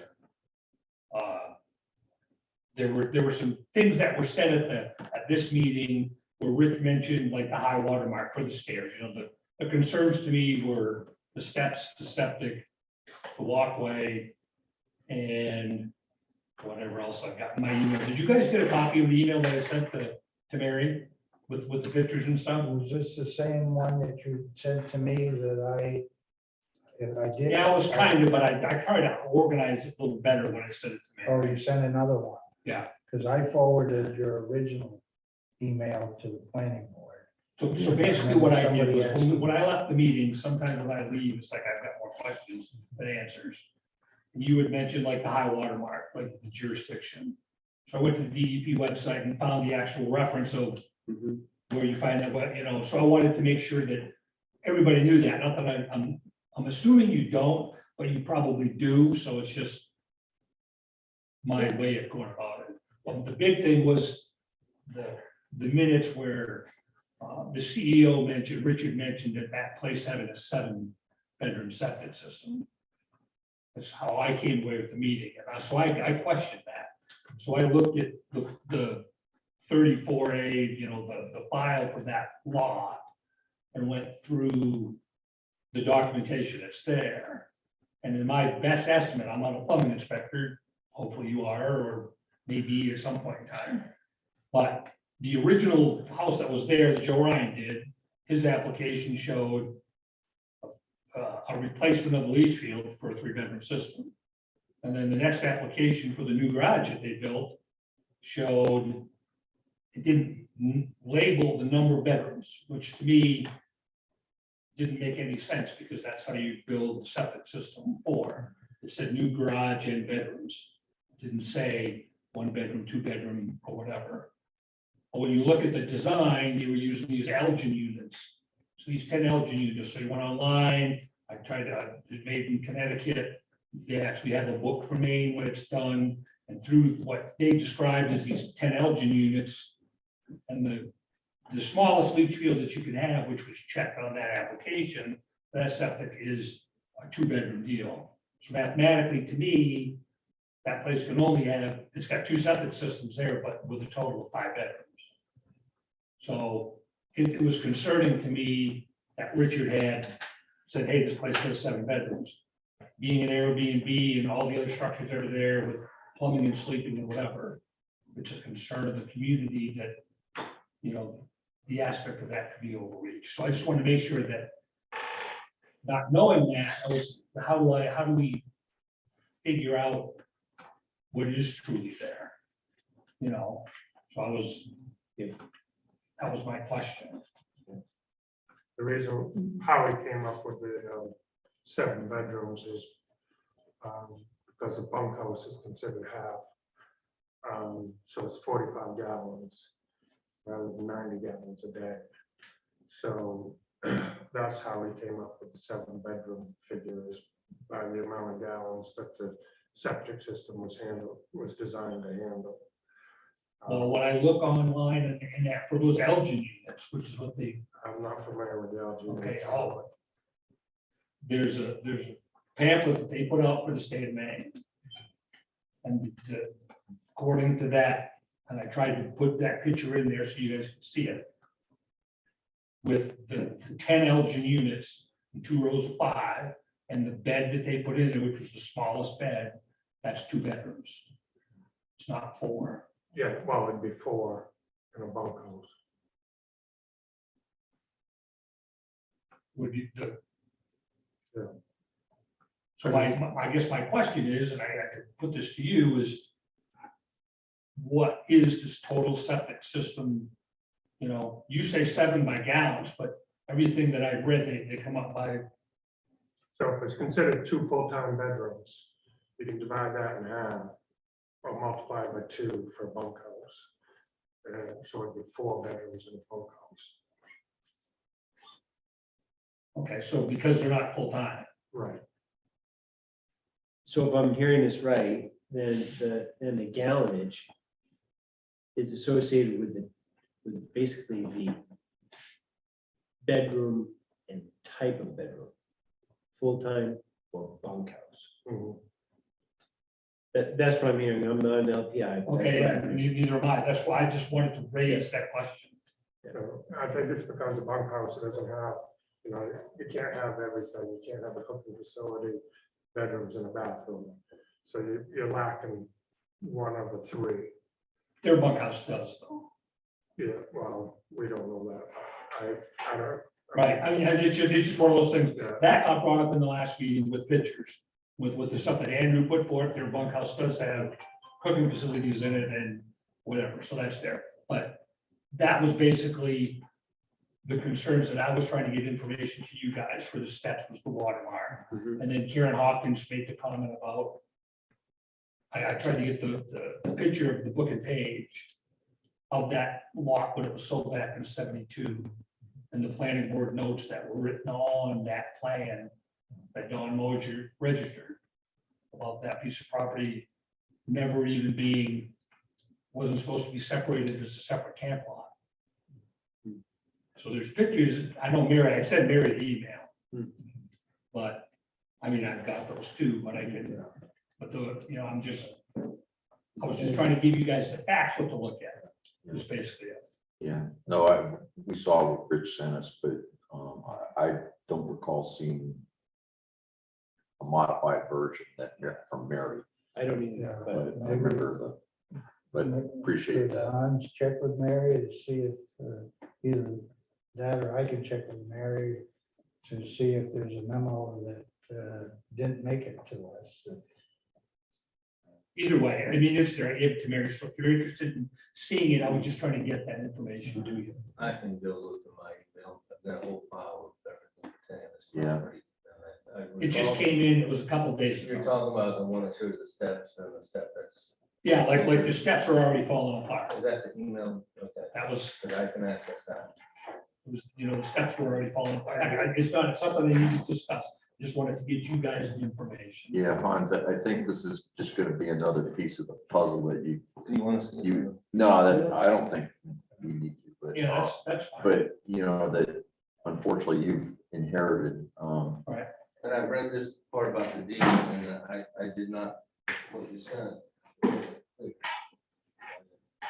So I didn't dig into it. I mean, I don't recall this coming up at the meeting. We had to sort of parse, and Peter did a good job of this, parsing out what's the responsibility of the planning board versus code enforcement officer, but at least I don't recall hearing that there's maybe a kitchen in the bunkhouse. And so that raises, at least in my mind, the question of when was that bunkhouse approved under the shoreline zoning ordinance? And what did they apply for and what's really there? There may be 2 different things, because as Rich can attest, well, we all can attest to, but Rich in particular, is it's not uncommon for people to apply for a bunkhouse, and what they really have is a second primary structure. Yeah, the bunkhouse in question, you're talking about the little building all the way to the back. Right. That is an efficiency unit. It does have plumbing connected to it. It has, I believe, the coffee pot and microwave, just like the hotel room would have. So cooking is limited to microwave. or hot water. Well, I'm not sure that makes a kitchen, does it? Makes what? A microwave and a coffee pot. Borderline. Yeah. Borderline. But it can be unplugged and moved out, so. Right. Right. Easily. So It's not a stove. Easily. It's not there's no kitchen, there's no kitchen sink. Say it does have a kitchen sink? No, it does not. Oh, For the bathroom, say. I mean, it's got a full bath. yeah. thinking without a sink, coffee pot and microwave, I'm not sure. I mean, sink is plumbing facilities, I guess. Yeah, right, That's a right. Indication. of whatever, but, I remember with the, that after the fact case we had down in Sandy Cove, at one point there was discussion about them wanting to, because you may recall Gary Fuller required them to tear out their kitchen in their bunkhouse with a big B. And then there was discussion on their part about wanting a microwave, popcorn maker or something like that, and a coffee maker, and like a college dorm refrigerator. If I recall correctly, Gary said, no, that's going too far. I'm not here to drag this on. You guys do what you gotta do. I just. Yeah. No, this is a recurring theme. Right, all right. Well, Mary's got the information. I thought she would print that out and got it to you, but if you're interested in what that was. I just looked real quick. and I don't see anything. So I'm gonna say ahead, I was having a question, and maybe it's not proper at this point to get into it, but one of the things that right now, I think our application we're dealing with is the stairs down the water. At some point, they're gonna come back to us and I think, or whatever, get permits for their other work. They may or may not, but if they do, I think we'll need to determine in our minds what was there beforehand, before we grant any permits. We need to figure out, if they come down and want to put in these permit for those boulders or whatever. With the meeting, we talked about, this was kind of duff layer and little shrubby areas, and they filled it in and planted lawn. I don't think that we need to, or my feeling is that I don't know if I can approve permits for things that are done on top of something that I think is a violation, was a violation when I created it. So, but that's, I do think we need to be careful of not talking about the specifics of the application without the applicant here. Otherwise, we'll get the town in trouble. I mean, we can only, but generally speaking, this case or any other case, we can only process what they've applied for. Correct. Yeah, like I said, the main reason that I was here was to try to get you guys the information that Mary has. Yeah. And to question the minutes of the meeting, which they've got about the statement of a 7-bedroom septic system. Yeah. Because I mean, I didn't know, you could take a bunkhouse and split it in half and do whatever and call it whatever, but everything that I saw design wise, it's a 5-bedroom septic system. That's there, in my mind, but I'm not a This, plumbing expert. doesn't only potentially apply to this particular case, Rich, but I'm not aware of anything that prevents us from reviewing and potentially approving, whether with conditions or not, an after the fact application, as long as it meets the requirements of the ordinance. The fact that it's after the fact is irrelevant as far as we're concerned. Is that correct? I mean, that's how we handled it in the past. yeah. Okay, well, maybe I misunderstood what you were saying, but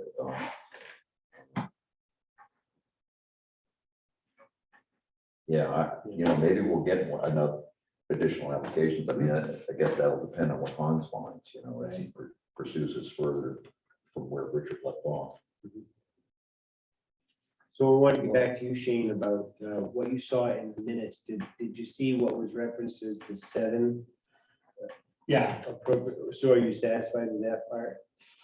you want to you want to approve and go ahead, because I'm not a plumbing inspector, so I can't say you're wrong. Or, you know what I mean?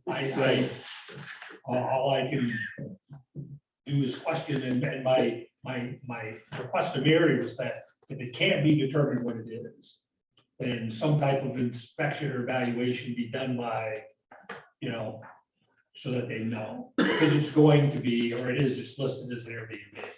So the question of, well, I know you guys will do the plumbing inspections, but from what was in the house and the sleeping quarters downstairs, the bunkhouse, the garage, there's a lot more sleeping there than 5 bedrooms.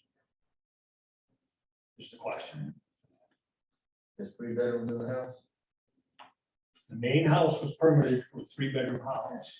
And since these people purchased it, they put another bedroom down, or another bathroom downstairs and have 2 sets of bunk beds downstairs. So there's really, Bedrooms. Regardless of the type of bed, it's bedrooms. right. And then the bunkhouse is now sleeping, and then they've got the garage. Which is one of the efficiency as well. So you've got. And the garage upstairs is an efficiency also. So you've got 3 in the house, 1 in the garage, and 1 in the bunkhouse. They're 5. That's what I've observed. Without walking in the house and actually counting. Yeah. You know, I'm sure the Colonel said that. Right. That's where my. That, so there's a bunkhouse. I wouldn't call that efficiency. It's not plumbing, it's got a shower. It's not a bunkhouse. No, bunkhouse can have a shower, it can have. You can. Yeah, Okay. All right, so that's a bunkhouse. so we're. It's got 3 criteria. It needs a bedrooms, kitchen, and a bathroom. And if it only has 2 of the 3, that's considered a bunkhouse. And, And consequently, an accessory structure versus a principal structure. correct. So, and there is also criteria defining what a bedroom is. And a bedroom needs to have a closet of a certain size, you know, so you can't, so especially when realtors are going to resell a house, if they're calling something a bedroom and it has no closet in it, it's not a bedroom.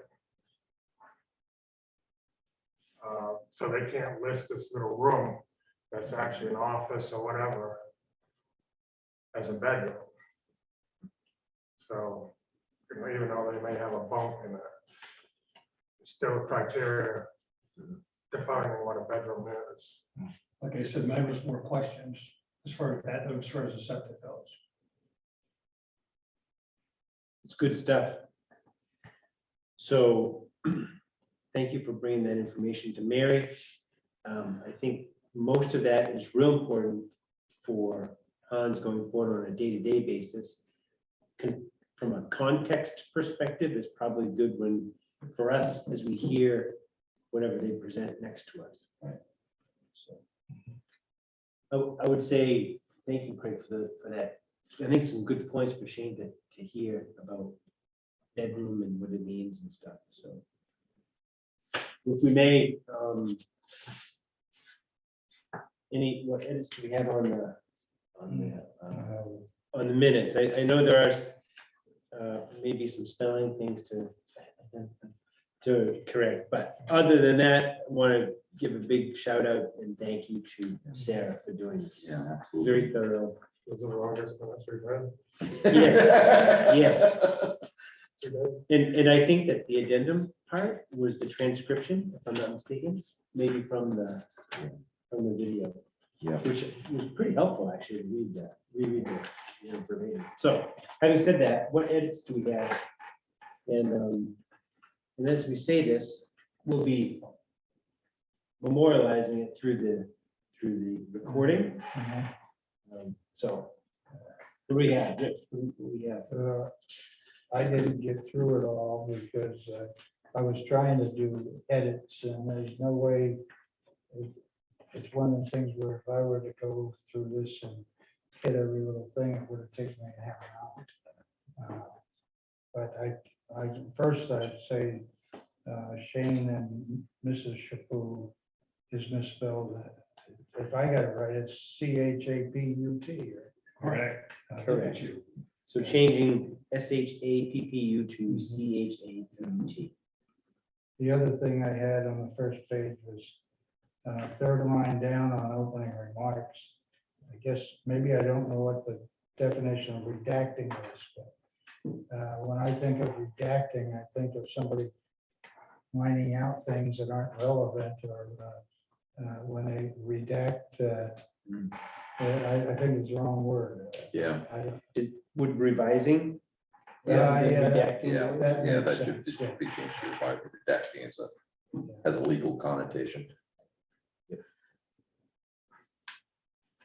Thanks, Rich. Mrs. Seal. On page, in the next page, yeah, Page two. should be, yeah. Like I said, I don't know if I have anything major, it's mostly just minor edits or whatever. I don't know if we want to take the time to go through each little edit. Anything substantive, I would. Yeah. Okay, I'll leave it at that then for now. Okay, thanks. George, any? So like Rich, I guess I would just suggest that we run through spell check. Yeah. That would catch most of the misspellings in terms of wording that's not quite right on page 2 under item number 2, the first line. This is a residential property on Great Pond and after the fact.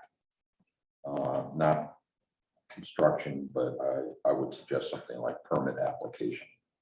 Just to make it clear. Construction's already happened. Right. Further down on that same page, 1, 2, 3, 4, 5, 6, 7 lines from the bottom. 8 lines from the bottom, starts anything period that they only put loam on top of stuff later. And then there's there's language in parentheses. I would just, it's kind of redundant. I would just eliminate that just for So brevity in a 5-page. So eliminate that which is in parentheses. Yeah, Okay. yeah, it's not a big deal. Yeah. Then the second to last line, there's a T there. I'm not sure what that was. It looks like probably just a typo. And then the last line, rather than steeping, stepping, just TEPPING. Word check may not get that. Maybe they make T down. CPP. And I just have a question about the language on, let's see what page I'm on now. Well, I guess that's a, the page numbers should be numbered, the pages should be numbered. That's a good one too. And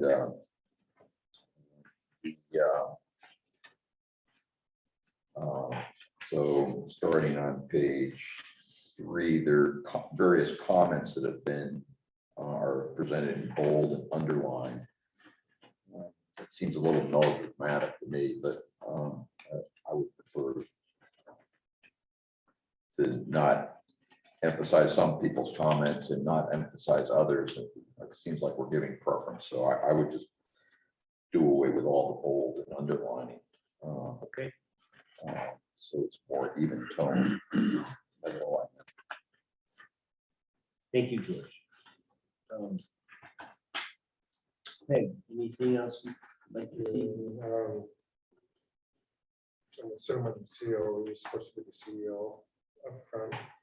Yeah, that's true. So then on the second page down at the end, it was said that Andy Dunbar was a contractor that did all the planning. Well, he's an engineer and surveyor. He's not a contractor.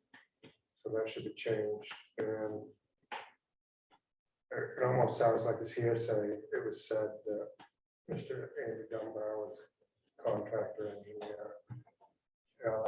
That's kind of implying something. I don't know if I'm completely, but he's definitely not a contractor. consultant maybe or something. When he's an engineer, I mean, that's what he does. He's an engineer. Let's use engineer. Yeah, yeah. Craig, would you prefer that rather than saying it was said that Mr. Andy Dunbar was the engineer that did all the planning? Was I there? don't know, I guess you can just leave that, but that's, Yeah, that whole sentence doesn't sound right to me. Okay, I don't know. I mean, does it even need to be in, does it even need to be in there? I mean, how? well, I do recall that being said, so I think it's accurate. It's, So just change the contractor to. engineer. Okay, thank you. Yes.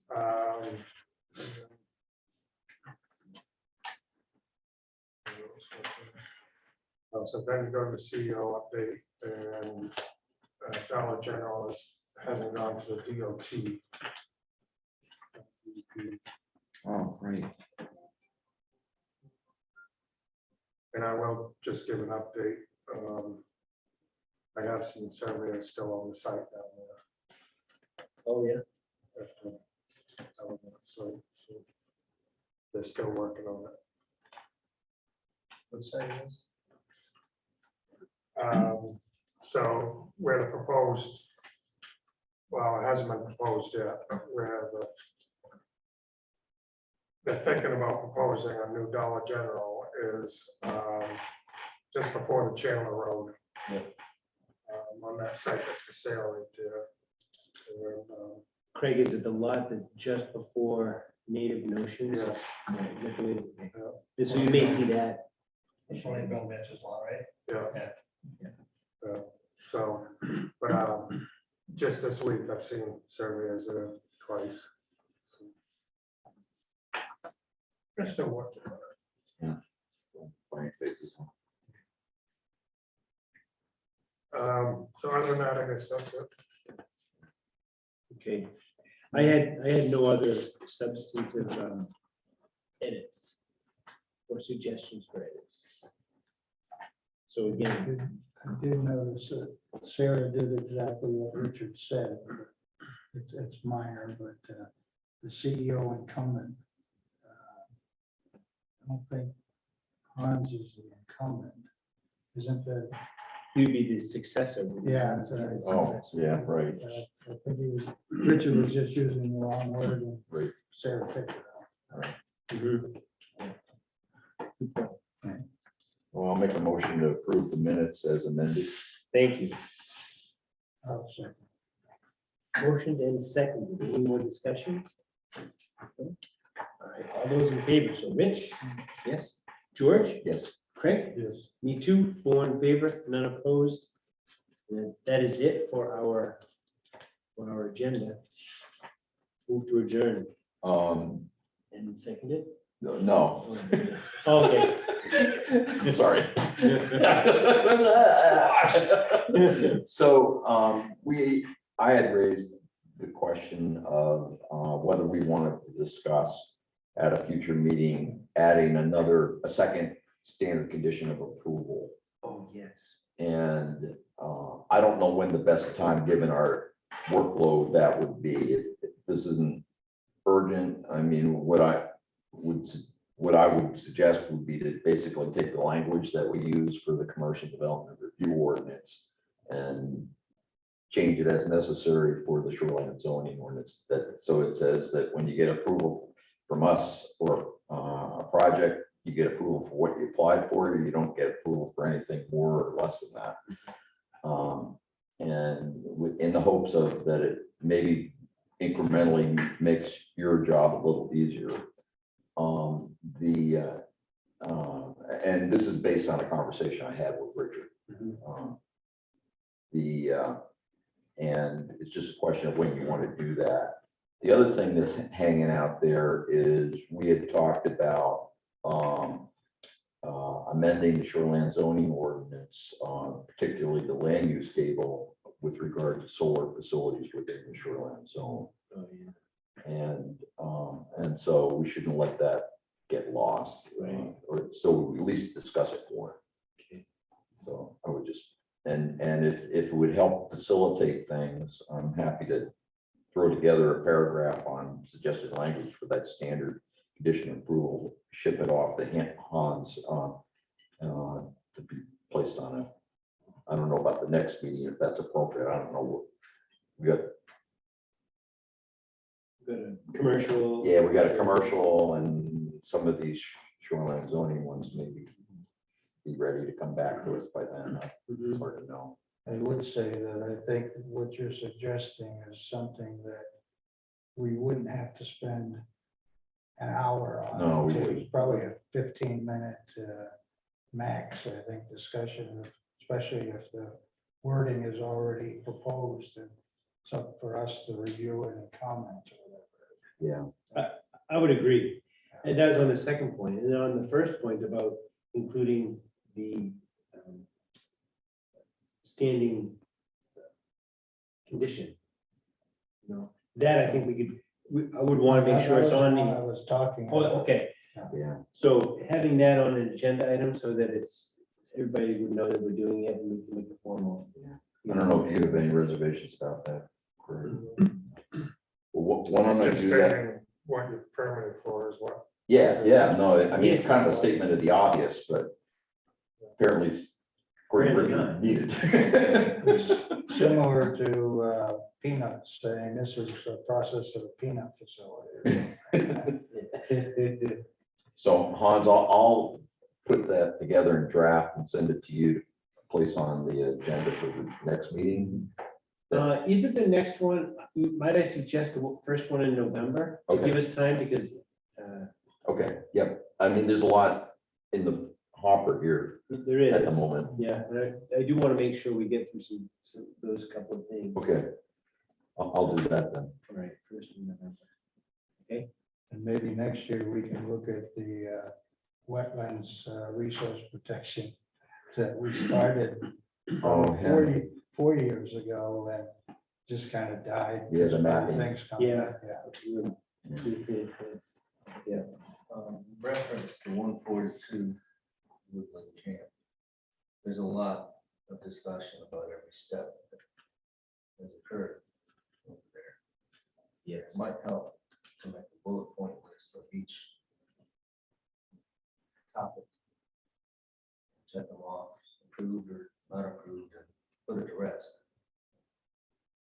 Because like the granite steps I keep hearing about, they were permitted under the current DVR. Drain from the house was permitted, across the block, terminate. The granite steps are basically a retaining structure to curtail erosion. Maybe they shift, rocks do shift, granite or anything of the style. I think we're spinning our wheels from what I've seen in my limited time here. We're keep debating the same topics over and over and over. They keep coming back and we need to say, right, that's not a topic anymore.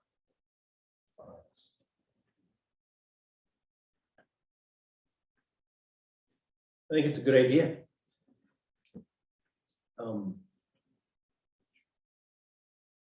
So far, it's been mostly the CDL though, because we've only got the one topic in front of us right now. Correct, Yeah.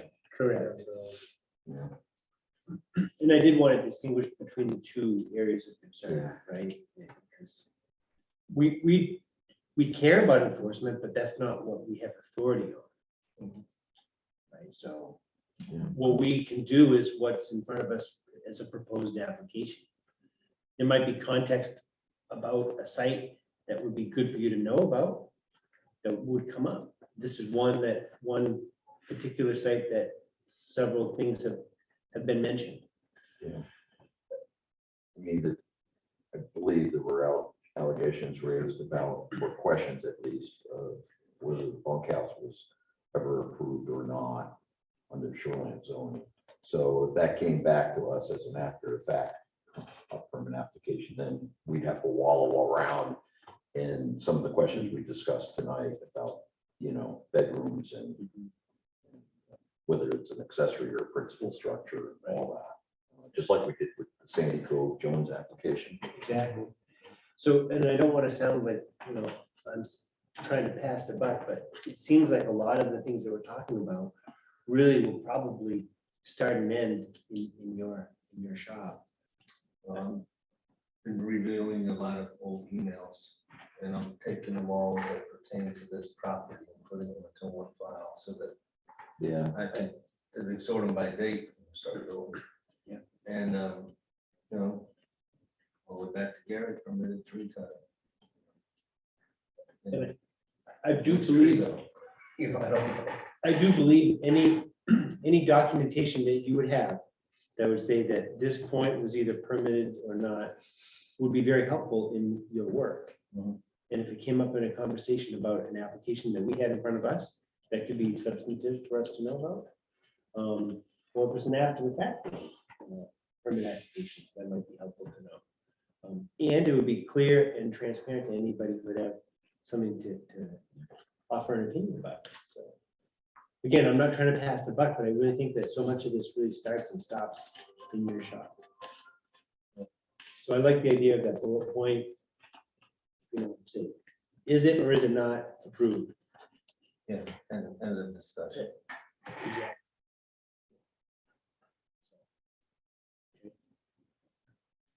All right, so great ideas about those two things, George. Any other discussions before we? So I'd entertain a motion to adjourn. I'll make a motion to adjourn. And seconded? Second, Seconded. All those in favor? Rich, George, yes. Craig, me too. 4 in favor, none opposed. We're done. Thank you. Shane, thanks for coming.